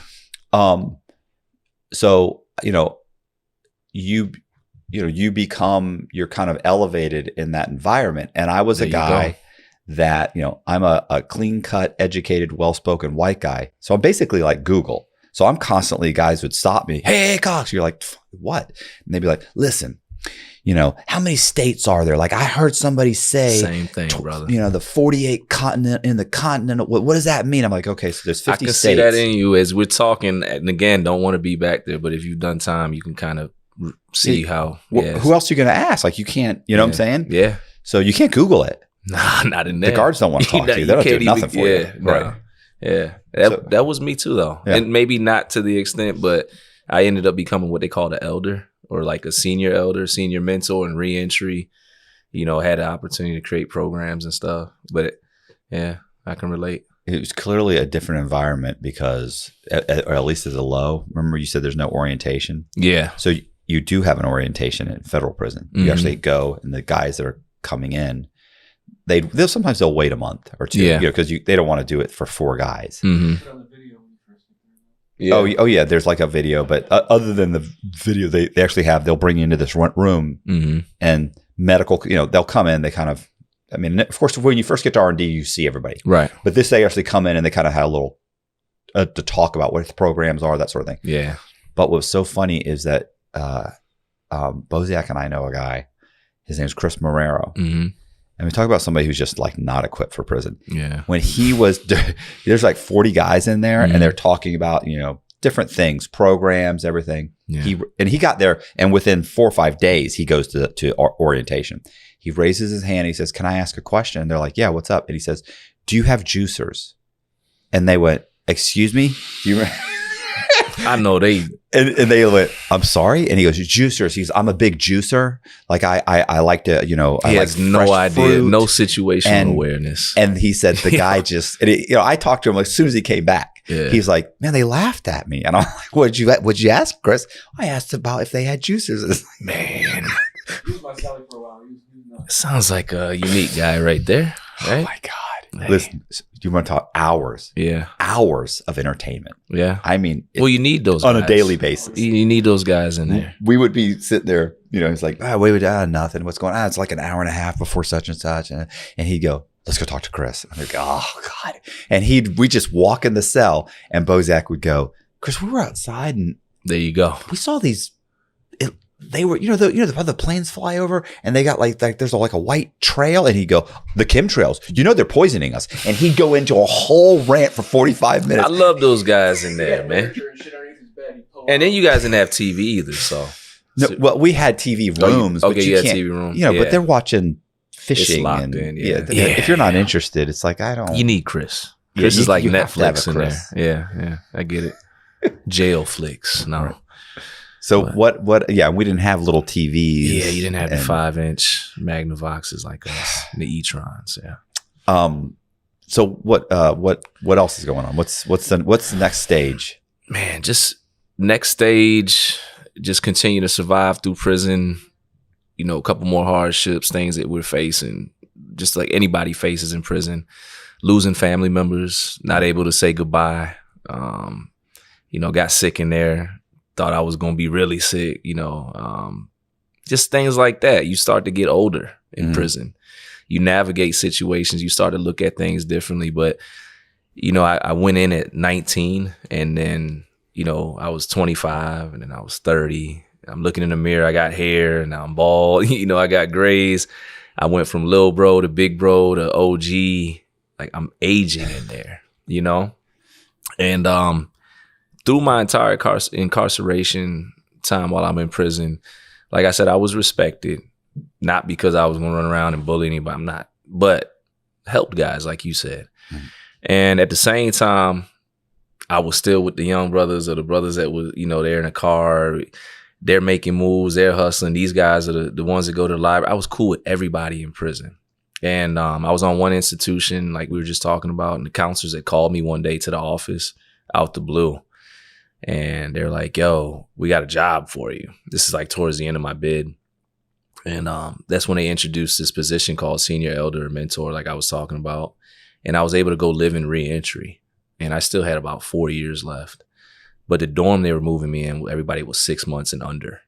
So I went into this dorm with a lot of people that were just coming into the system, getting ready to go back home, guys that had never been to level 4s. And my job was to come into this dorm and basically convince guys to go to programming group. And at first, when the counselors called me for that job, I was like, there's no way in hell. Because the guys that had that job, they were looked at like police first. Right. Yeah. You're trying to get us to go to group. You're locked up like us. Who are you?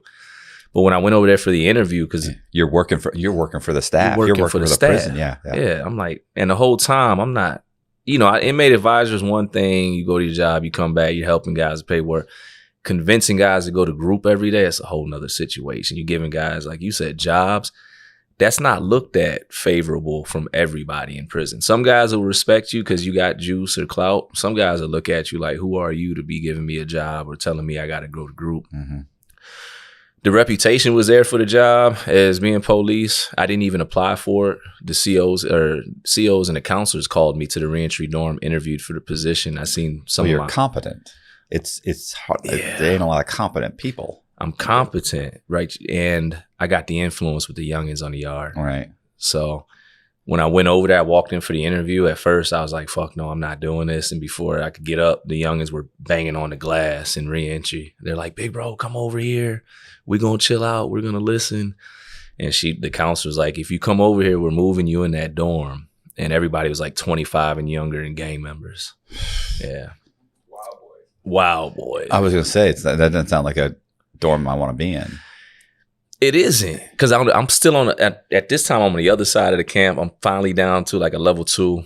I'm chilling. If I go over here, it's nothing but fights, which is crazy. It's reentry, but it's like more tension. The anxiety's up, which I'm learning about now. Once I move into the dorm, everybody's freaking out. And it was going to be a change, but I went over there. I went ahead and took the job, especially because my youngins were like, yo, come over. And there was some nice looking counselors, and it was going to be a change of environment. And they told me I was going to be working with them, and took that job. And that kind of started shifting my mentality all the way to going home. You know, got in there, started grouping programming. And I started running my dorm basically like gang structure. There was Bloods, there was Crips, there was GD, there was everybody in there. And I had respect because I was helping the big homies with their cases. You know, I'm XYZ. So when I moved into the dorm and they introduced me, everybody clapped me up and, you know, all that. Counselors stepped out the way so I could say my little spiel, introduce myself. And I just told the guys, I was like, yo, I don't know what I'm supposed to be doing over here, but I ain't trying to get us in trouble. Just like, that's all I could think to say. I wasn't a heck of a speaker then. Everybody laughed like, yeah, we got you. And over the next couple of days, learning the job, learning from one of the other elders, counselors, I started to structure my dorm, like I said, like gang hierarchy. I took all the big dogs or big hats from each gang that was in the dorm, and I put them in coordinator positions. I got their little homies up under them. I made sure everybody had jobs, made sure we didn't smoke in the pod till the COs made their rounds. Like, we really tried to govern ourselves. Like, right. And we became successful in there when they thought we was going to be in there fucking up, killing ourselves in reentry. Because the other dorms, it was off the chain for short timers. It's crazy. I mean, any special privileges because of being in the dorm? Yeah. On paper, one of the things that was crazy, they gave me this ID. It was a green ID, and whether it was count time or not, I could hold it up and walk to another dorm. I'm the liaison at the time between the staff and us. So I got power there. You know, if my fellow prisoners in there got an issue, they got to come to me to go to the counselors. That's how it's set up. And it worked because I'd come around my notebook. Anybody had an issue, I'd really try to help them. All right, let's see if we can figure this out before we go any further. And then I was making things easier for the counselors. So I was getting love on that side too. Right. Started off with Folgers. Folgers coffee out the pot with the counselors is golden in there. Drinking Keefy every day. And then, you know, it just escalated from there to conversations that weren't about the program. Then I'm jumping on the phone. I can get on the computer here and there. Just, you know, little perks. I can get my homeboys hired into certain jobs, moved. Just stuff you probably shouldn't be able to do. Right. Stuff that that out here seems trivial.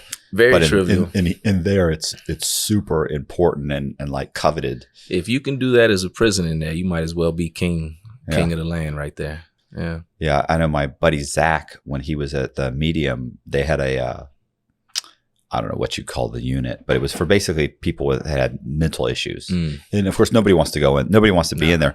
But if they called a mentor. Yeah. So they put a mentor with somebody who had issues, like was extremely bipolar or had schizophrenia or had, whatever.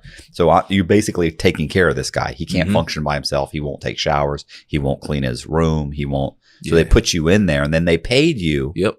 Like, wasn't much. It was like, I probably got it wrong. It was probably $35 extra though. From you have your regular job, but you also get an extra $35. Okay, so you might make $80 or $100 a month at your job. Which is like $1,000 in there. Right. And you get an extra $35 a month. Yeah.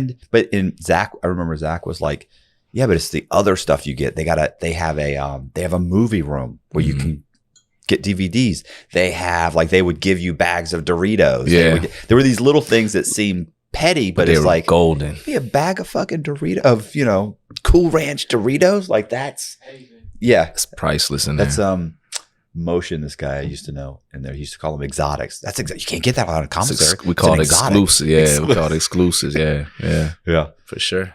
So how did that? So that was your last 4 years? Yes, for the most part. Worked that down until they finally shipped me all the way to like a minimal security, level 1, lowest of the low. My whole bid, they told me I couldn't go below a 2. And because your co-defendant had a BB gun. Because my co-defendant had a BB gun, I wasn't able to. After. Can you imagine being the counselor looking at this? Well, my God, you're clearly a menace to society. Your co-defendant had a BB gun, literally, and you didn't even get out the vehicle. Right? Yeah. So they finally let me on a level 1, and even there, I couldn't go off the camp. I had to stay in there, do the floors. Everybody else could go to work, but I was still being looked at as like, this danger. And what threw me off was I was working in reentry as a mentor elder prior to getting shipped to the minimal. I was working in the process of helping people rehabilitate, go home.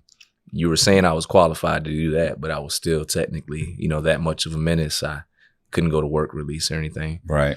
But level 1, Nottoway Work Center, that was the end of the prison bid. And then it was, I guess, like the last reminder on the way out. I ended up getting into a fight I hadn't been in a fight for years, and ended up getting in a fight with a kid over the phone. He had came and tried to phone check me. He didn't know who I was and who am I, right? But here comes this young kid. He's probably like 19, looks not just like me, but, kind of stocky guy or whatever, and carried himself almost the same way I did when I was his age. And I remember before we getting into it, I was like, this kid's going to fight me.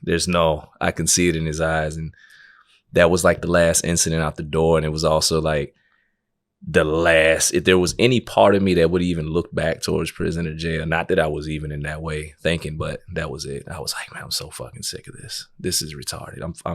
This is ridiculous. I'm fighting over a phone, and I'm just trying to call my wife. I'm just trying to chill. So that was like the last little hiccup on the way out.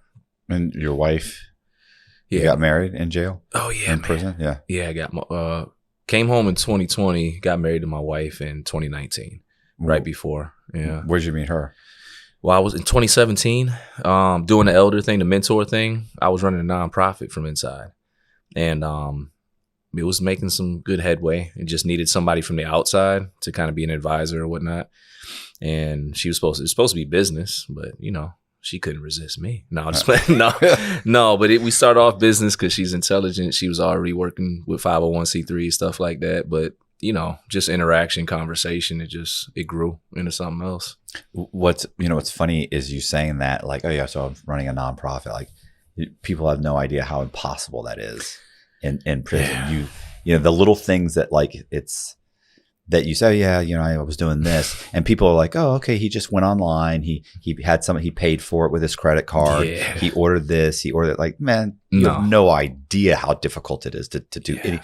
People out here can't open. A nonprofit. Yeah. So to do it from inside of a prison.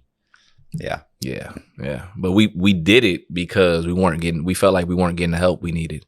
And we fought our way to create a lane to bring in resources. We were watching our brothers go home, overdose 2 days later, be gone. Guys come right back. So we were like, we needed something different.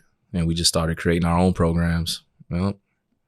Yeah, I was gonna say. I mean, I'm sure you saw this. Like, matter of fact, I mentioned this in the last podcast. Where I was in prison, I would see guys go home, violate, come back for 6 months, leave, catch another charge, come back, finish that charge, get out, violate again, get out again. It's like, I'm still here. Yeah, 17 years for me. In, out. Yeah, 4 or 5 times. I was watching guys, and I was never one of those haters. I would never be like, dang. But at the same time, like, you could have gave me your go because I wasn't coming back. Right. Yeah, I could have took your chance. If you was going to come right back, we could have swapped out. I would see some of the guys were like, you're cool with. Like, yeah. But I see, I'm like, what the fuck? Like, I don't want to hear it, bro. Yeah. I was in the car. And, as you're walking by, going to your job, as you're walking by, just that 40, like, what are you doing here? Yeah. And you get the whole thing within 40 feet, and then this happened and they gave me 5 years. His voice drifts all, yeah. You're just like, what are you doing? Why? Yeah. Right. Yeah. Oh my God. So what happens when you get out? Like, I mean, you prepared to, I get out. Well, let me say before I get out, I'm in this camp, this road camp. It's only 2 dorms. And about a month before I'm getting ready to go out, it's like December 2019, everybody's getting sick.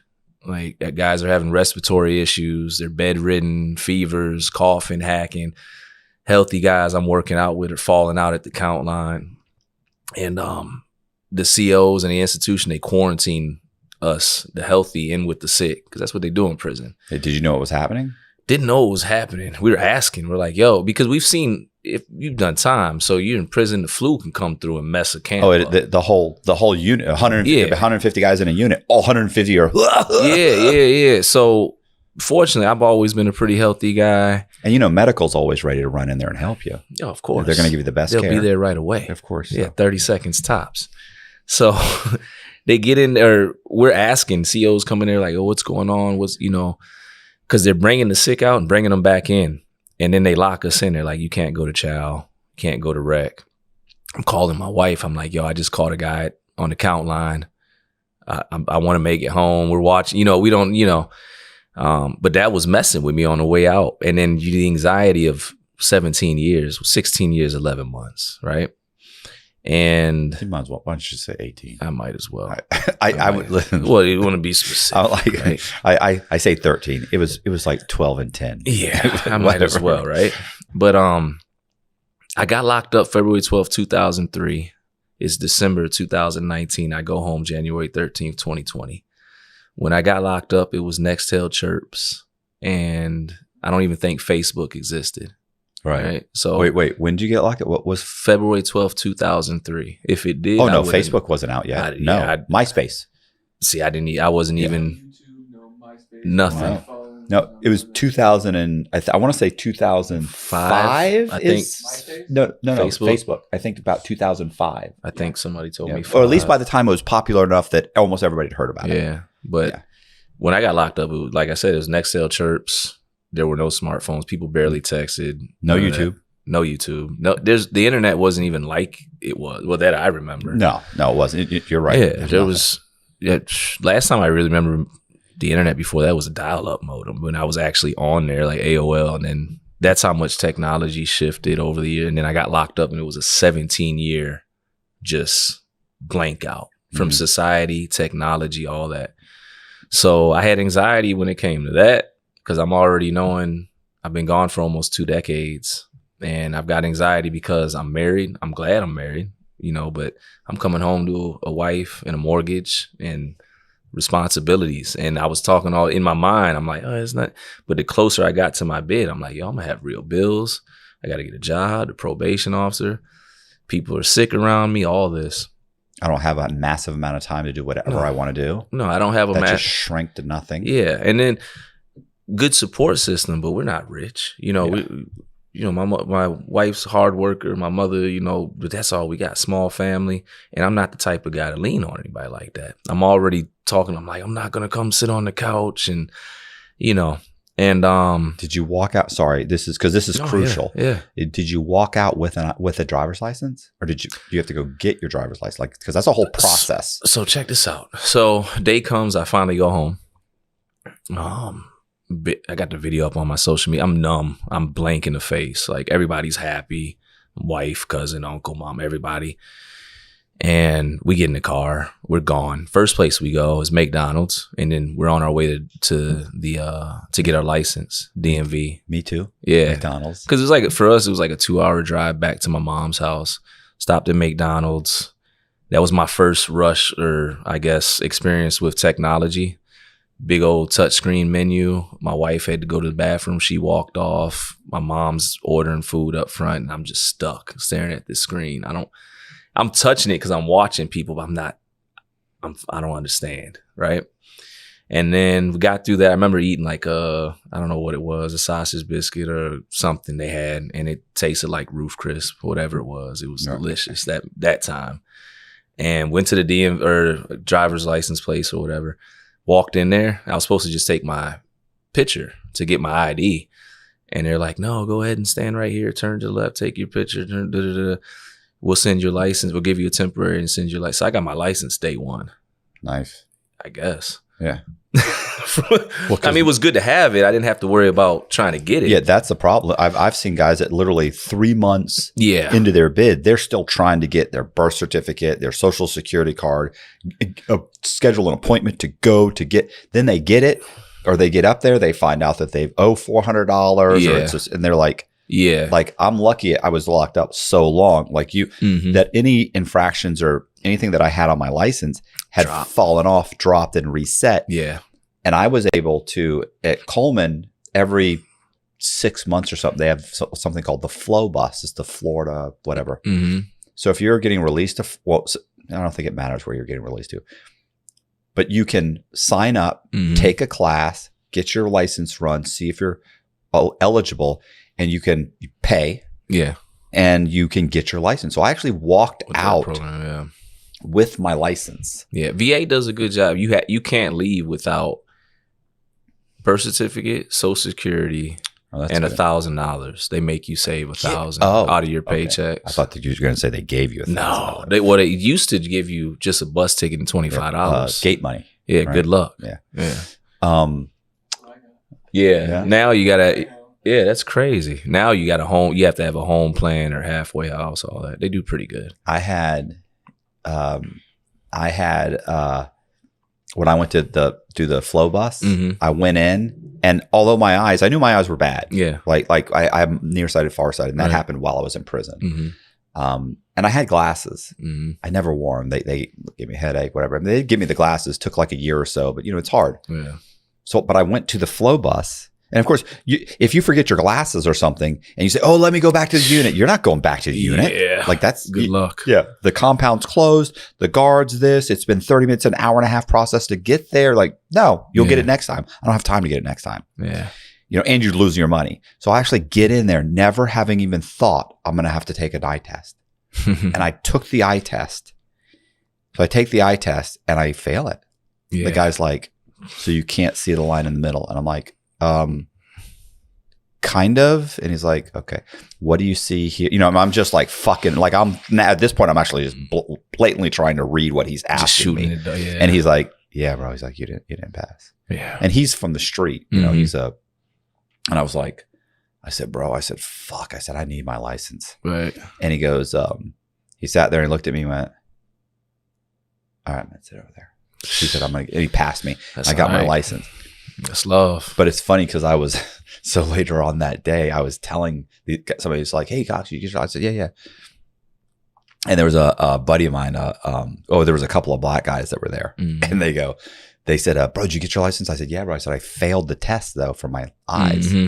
And they said, "How'd you get your license?" And I said, "Bro," I said, I said, "Oh, no." I said, "It's cool." I said, "It was a white guy." And when he said I failed, I said, "Yo, bro." I said, "Come on, man."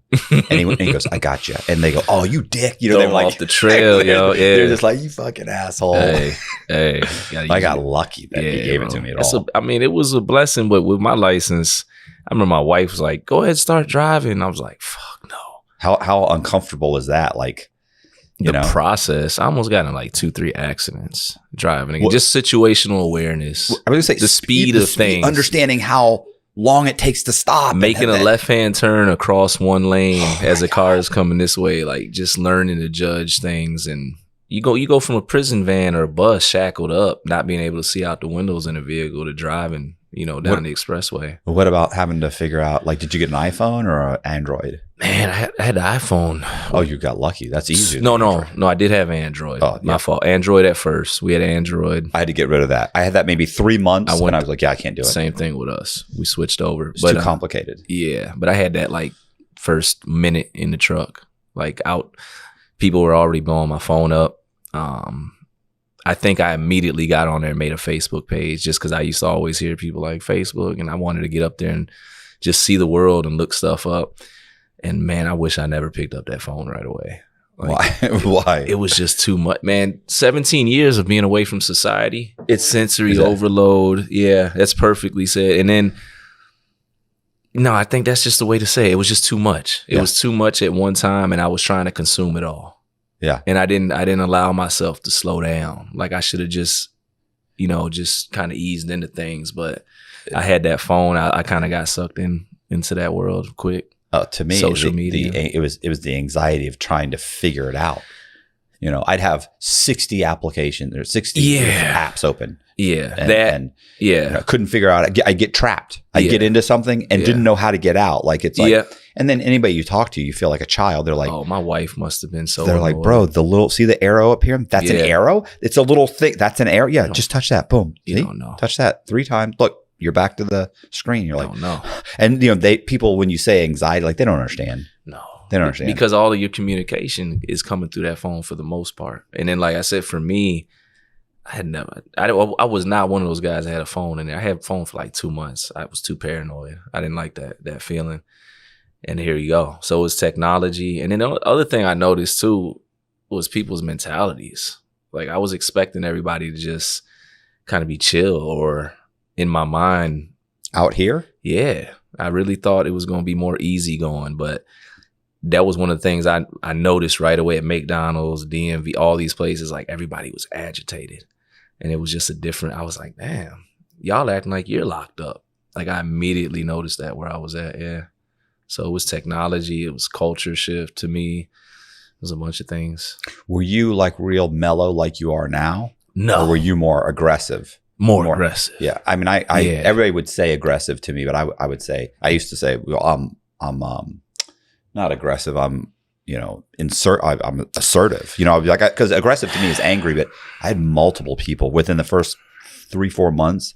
Multiple people were like, bro, why are you so angry? Like, why are you so aggressive? I'm like, I'm not aggressive. What do you mean aggressive? And I used to say the same thing. It was the same thing. It was that they were like, I can feel there's like a tension. And I'm not a tough guy. Yeah. But people were like, they were just not, they would realize that, pick that up from me. Yeah. I had issues right away.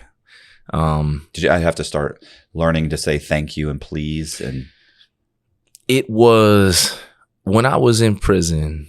Like I continue to say, some people, they're like, yo, it wasn't that, but I was a big dog in there too. And in that environment, you communicate a certain way for the most, especially because I was on higher levels most of the time. Right. And even with your fellas, you're kind of barking orders. There's a way that you're communicating because you got to move a certain way. Yo, let me get some keefy. Right. Let me get some coffee. Yo, right. Give me some sweeteners. You got sweeteners? Let me get some. There you go. Fucking assholes, Assholes. But if you don't do it, if you don't start behaving that way, you're soft or you're... Yeah. So I'm moving like that for 17 years, essentially. And then I come home. Yeah, you can't just turn it off. So now I'm in there talking to my wife. Hey, give me a no. Or I'm at the job. Guy done looked at me what I thought was in a weird way, but it triggered something from prison. Like there was a couple of close calls. Like that first year and a half in easy, like my temper could have got me, right back in. And and that's why I always talk to people. My mentality was not to come back. I wasn't thinking about committing a crime ever again, in prison, coming home. But my mental health, I was in fight or flight for so long, the anxiety, PTSD, all these things that were rocking, I didn't know how jacked up I was till I was outside that environment. And when I walked out that environment, I tell people I used to play football. It's like 2 days after practice, you don't got the pads on, you start to feel the hits. And that's what was happening. And every time I realized how jacked up I was causing issues with my wife, loved ones. It was like I was slipping further and further, feeling more hopeless, and just mental health was shot. Not just the anger thing, the depression. Me and my wife were going through tragedies, and I'm talking to the brothers now about preparing yourself for changes that occur in real life. When you've been locked up, it's kind of day to day. It's kind of the same. Anything that's abnormal it's almost predictable. Out here, shit, anything can happen. And I wasn't ready for that either. The unpredictability of life, the smallest things like a flat tire would send me because I hadn't been dealing with it for 17 years. So it was just, when I look back at the video of me coming home, my face, when I look back, when I'm talking to people now about mental health, I was a totally different human being coming straight home. So what's funny about that? What you're describing, like I did have that kind of that aggression, I guess, whatever you want to call it.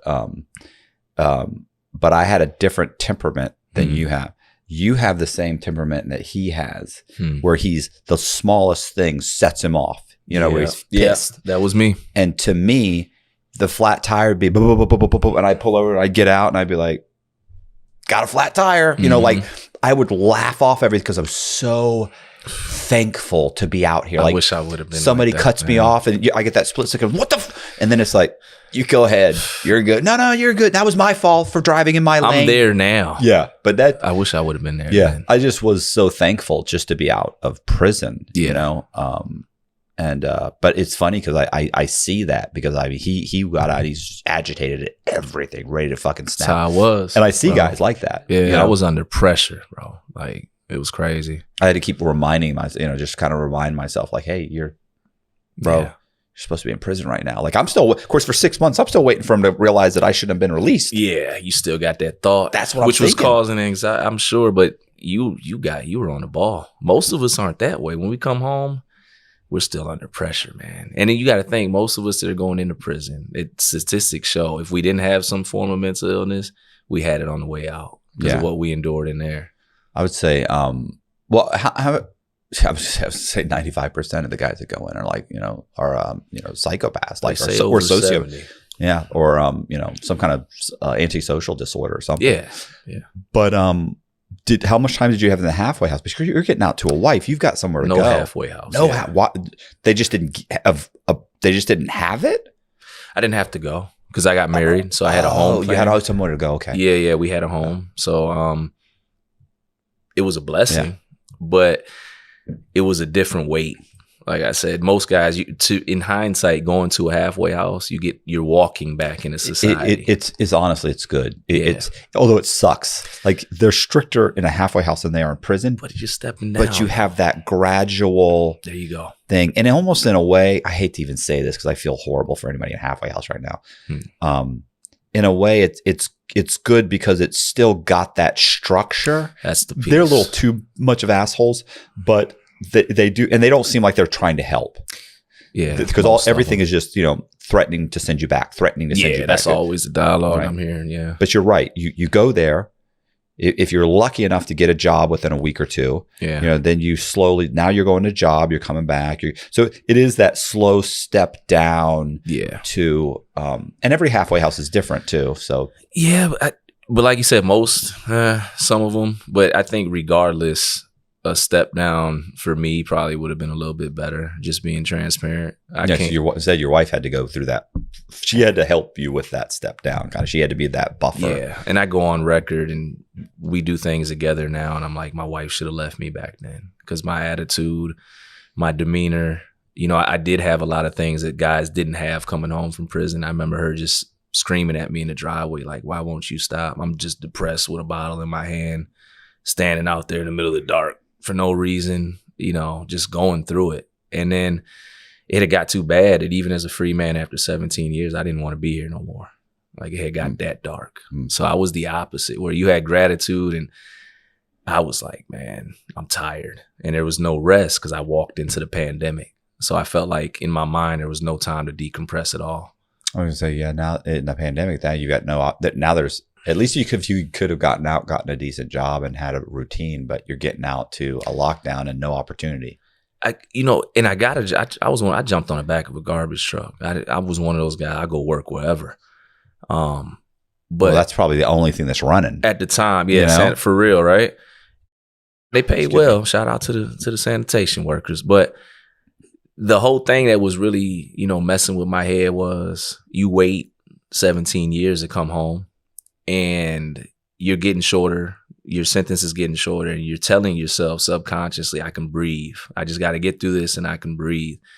But man, I came home, there was no chance to breathe. And while the PO was saying, you need to do this, and you're supposed to be trying to set up your foundation, the whole world's in shambles. They're in a situation globally they've never been in. Nobody can give direction.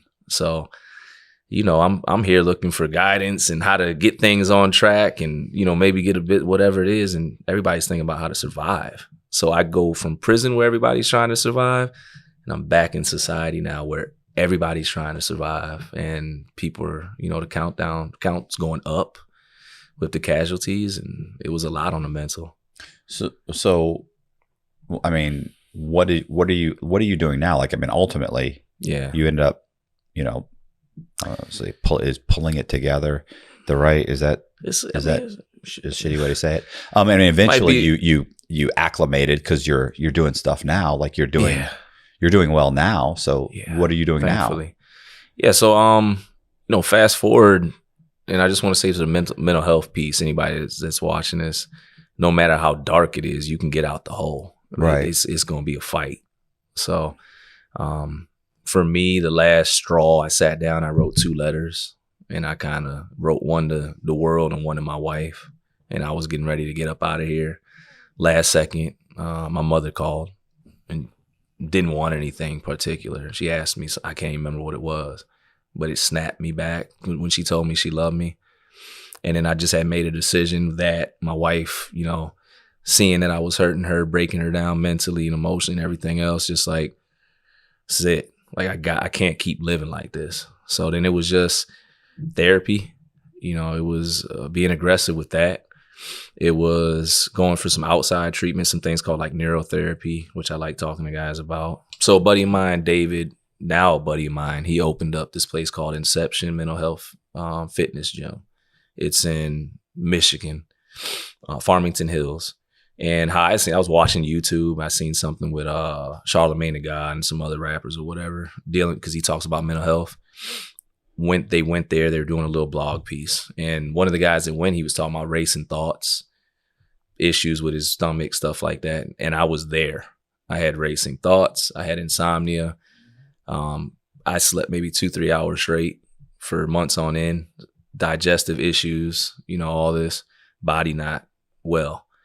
And I needed something. So I basically, in short, you go to this place, Inception Mental Health Fitness Gym, and neurotherapy is FDA approved. It's non-medicinal. And to simplify it, they stick the suction cups a couple places to your head. You get in a nice, comfortable chair. You lean back. They got some soft music playing, safe, clean environment.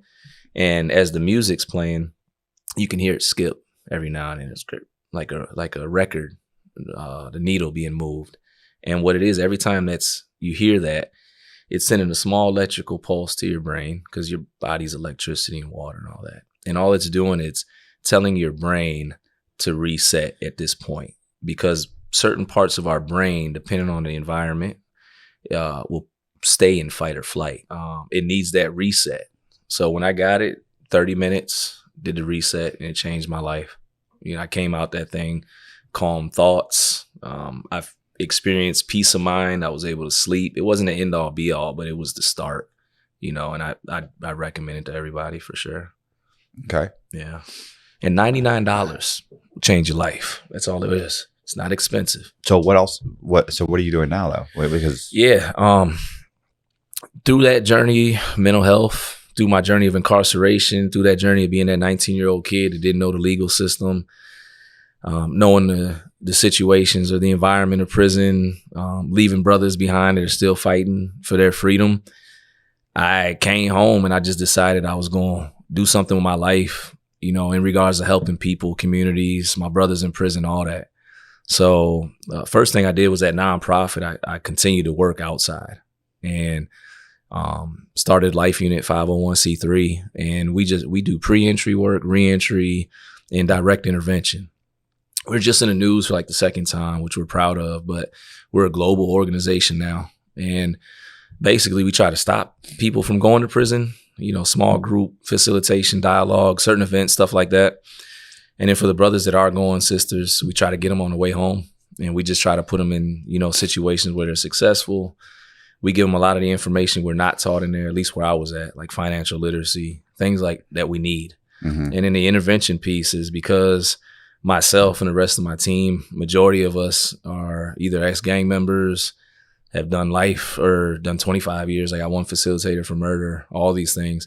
We go into those dark places, like whether it's on the west side of Atlanta, wherever. And we talk to the kids, we talk to the young men. Sometimes we get called into households where parents are getting into it with their kids and try to, you know, help them communicate. But it's just a lot of that work.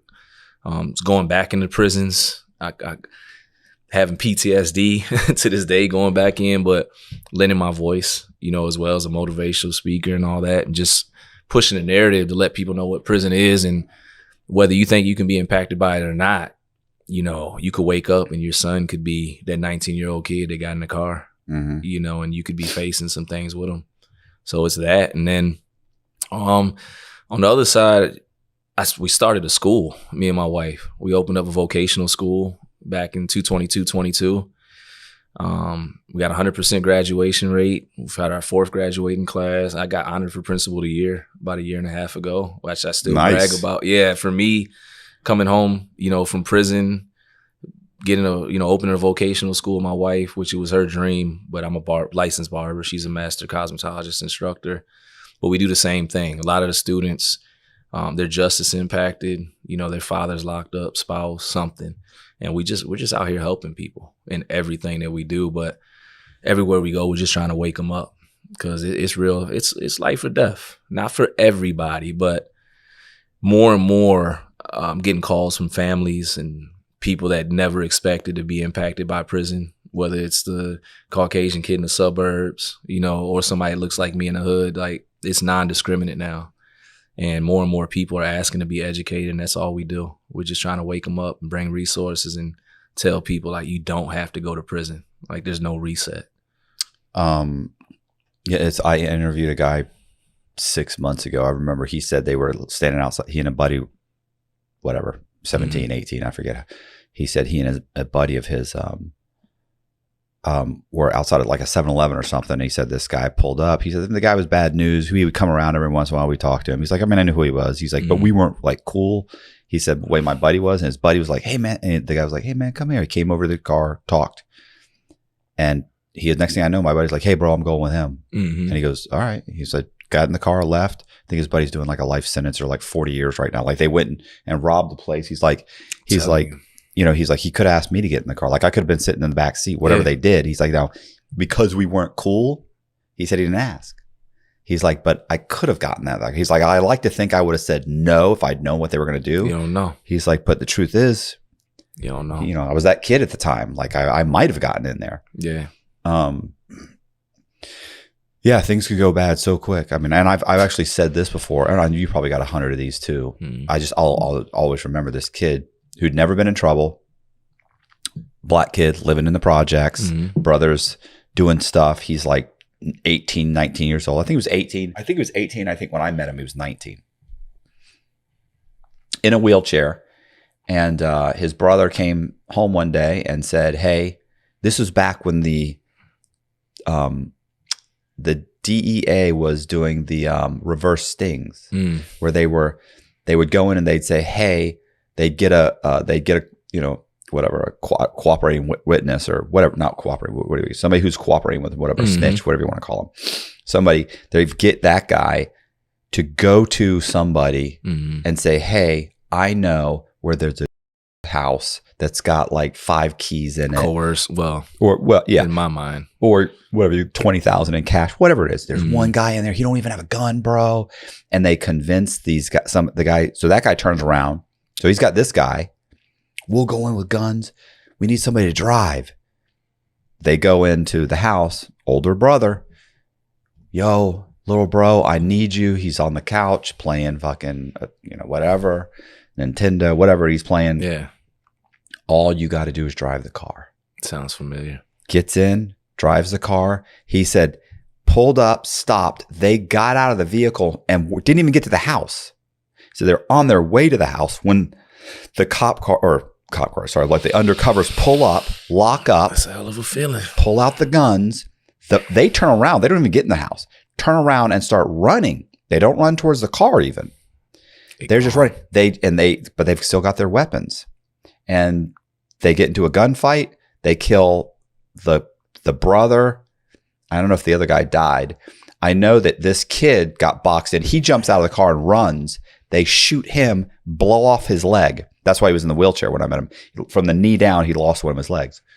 And he could walk with eventually he got a prosthetic, but it takes, he's in the BOP. It takes a long time to get that. Right. Greatest at it. He got like 35, 45 a year, something like that. Because they charged him with the murder of the death of his brother. Even though the DEA is the one that shot him. But it happens though. Yeah. And so he ended up, I don't know if he went to trial. I don't know what happened. It's funny. My buddy Zach knows more about that than, but I do remember he got I remember thinking there's a good chance this kid dies in prison, and he'd never been in trouble. And literally 10 minutes earlier, he was on the couch, thought he was going to drive the car, knew what they were going to do, but never once put any forethought into, even if it had gone as planned, never put any forethought into how that was going to happen. Just thought I'm doing my brother a favor. You don't want to think about that part. And I'm not saying he didn't deserve to do something. Yeah. He deserved some time. He didn't deserve to be charged with his brother's murder. And by the way, those you know they do that. They don't do that anymore. Oh, they don't. Stopped. They stopped doing it because they went from doing like 100 one year. Then it became like 1,500. Then it was like 3,500. Then it was like over the course of the next year, it went up to 4,500. And so many people were going in and trying to say that they were, it was coercion. And a few entrapment. Thank you. Not coercion, entrapment. And there was a huge article in like Time or something where they blew the whole thing open. And there was one case that was so overwhelmingly egregious where like literally just to get enhancements, the snitch or there's whatever they call them, confidential informants. Right. CI. Thank you. The CI had convinced this kid who'd never had a job, who's like 19 or 20, lives with his parents, and they're basically didn't graduate high school, has about a fucking 85 IQ, told him, I need you to bring a gun. So I need you to bring a gun. He did get a gun. He got like a 1920s, whatever, revolver. A musket. That didn't work, by the way, from his grandfather. Stole it from his grandmother. It doesn't fire. Had that. When he showed up, he had asked him, we need to act like we're cops, so you need to get a badge. So the guy ends up saying at the last minute when he calls him, like, I couldn't get a badge in the handcuffs. He goes, I couldn't get a ride up to the place you told me to go to get them. Don't worry, I'll bring it. So he brings the badge and the cuffs. So he's got a badge, cuff, and this is all for enhancements. People don't realize, well, why do you want the badge? He wants to add an extra 4 levels on for pretending you're law enforcement for this. Anyway, that kid ends up going to trial. It ends up being this huge thing. There's a huge newspaper article about it, and they stopped the reverse stings. It's back down to doing like 50 or 100 a year. That's good. Right. I mean, 1,500 is still happening. But it ran for 10 years. 4,500. How many guys? Because you're done. Like, you're done. What am I going to say? I was in the car. I did go in. I did have a gun. I'm dead to rights. They've got me on a wire. You plead guilty, you get 10 or 15 years. There's no fight against that. Right. How many are still in there? How many families have been impacted? How many guys should have been rehabilitated? Yeah. I'm not saying that, there's not bad people. There's obviously a ton of bad people in prison. Oh, you better bet it. But yeah, like I used to always say, look, it's not that they're not, like, trust me, I don't want these guys living in my neighborhood. Yeah. You know what I'm saying? We're the riffraff in this neighborhood. I'm the John, riffraff in mine. They look at me like, they're like, that guy on the riding lawnmower's got tattoos. Listen, there's 2 sheriff's deputies that live here. We got one too. I like walking out. Yeah. I take every chance I get to walk out my front door whenever anybody comes in the neighborhood, just so they can see who's walking out. The ex-convict. But no. What you just said about the enhancements, I was just thinking they just went through that. Couple kids I'm mentoring, it's still happening. Not in that way, but people got to watch out for the traps, man. If we're not on point, we could walk out the door, and if we're not thinking things through, which I know we won't, but that's people need to understand it could happen to anybody. Well, especially being on. Are you still on probation? I finally made it off. Yeah. I got 1 month. 1 month and a half. I got a month and a half. Congratulations. That's what's up. Thank you. We'll see. Yeah. But people, people don't realize, like, they're like, oh, well, you just have to just check in. It's like, no, it's not the checking in. It's that if I get pulled over, they can search my car. If a cop knocked on the door right now and said, you know what, bro, I was driving by here and I know you're on probation. I looked it up. I'm going to search your house. Of course you are. But sure. Where do you want me to sit down? Do I need to cuff up? Do I need to, That's I don't have the same rights that anybody else has. Right. So, and then even when I'm off, I can't have a weapon, so I can't protect myself. Like I don't want to carry a gun. I don't want to do anything. I just would like to have a gun. Can you eventually though in Florida? Because like in Georgia, no, after 5 federal. years, so it's federal, different for state. Yeah, no matter what. Well, no, somebody sent me an article the other day that said they're now trying to process paperwork saying that convicted felons can get it from back the federal level. From the federal level. Yeah, because you got guys running around that had murder, did 25 years for murder. Right. I got a buddy, he's got one on his hip. He carries his paperwork with him everywhere, but he's got it. Right. I mean, I can't vote. You have to go through the process. You have to go through the process of being able to vote again. Yeah. Like, that's a whole paperwork issue. Yeah. Reacclimating to society. Mm-hmm. Starting over, yeah. So, yeah. I do think it'd be cool to go back into a prison and give like a speech or something. That's Do you? Yeah. You're saying. Do you think it's cool? I mean, it would be cool, but I would think it would, like, to be able to go in like, hey, I'm leaving here in 45 minutes. So let me, because you might go one day, but let me tell you what happens to me when I walk in there, or when I drive. I'm still driving behind the gate. Mm-hmm. It's still closing behind me. I'm still walking into it. I can still hear the keys jingle. They still got to open and lock doors. And when I'm in there, I'm in my street clothes. I'm leaving in an hour or two. But if I'm just looking through my eyes, I can trick myself into thinking I'm in blues again, prison blues. And anytime I'm in that environment, I'm grateful, but man, I'm triggered. You know, it's something and it gets easier over time. And when I say trigger, I don't want nobody it's just that feeling of uneasiness. Right. And, but at the same time, it's what allows me to go in there and speak to the brothers. Right. Because I settle back in, at least for that. Now, we ain't gonna settle too much, but, you know, it is that feeling every time. It's good to go back in, and you're hoping somebody gets the message and understands they can come home, be successful. But there are moments where I'm talking to guys and they're looking like me, like I'm coming straight home to do what I do. Yeah. And I'm just like, y'all have no clue what you're returning home to, or what it is out here. Well, I mean, like I said, I haven't done it. You know, I'm assuming at some point you should. Yes. I would like to. I'm assuming at some point, because I've spoken with other guys who go and do it, and this one guy said like he had to fill out paperwork, he had to do a whole bunch of stuff to do that. It was a whole process. I got invited to USB Atlanta. I heard you mention it. Yeah. Sorry. Yeah. Looks like the old. Yeah. Yeah. I got invited. Yeah. Well, I was going to say, when you said the whole PTSD thing, I was going to say that like the prison stories, like I don't typically, there are prison YouTube channels, right? And all they want to talk about is stabbings and this and that. Yeah, no, Well, I was going to say, like, I can hear him. It doesn't really bother me. Like it bothers him. Like he's like, I don't want to hear it. I don't want to listen to it. I don't want to hear it. I don't want to hear prison stories. I don't want to hear about this.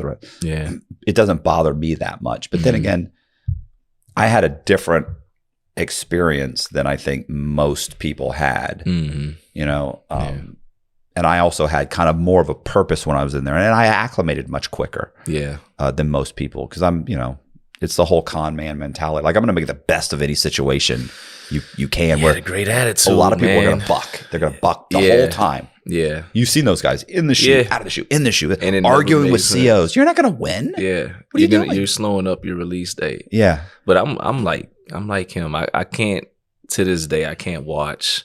People were tagging me to watch, what was the new one that came out on that Unhinged? I don't know. What are these shows?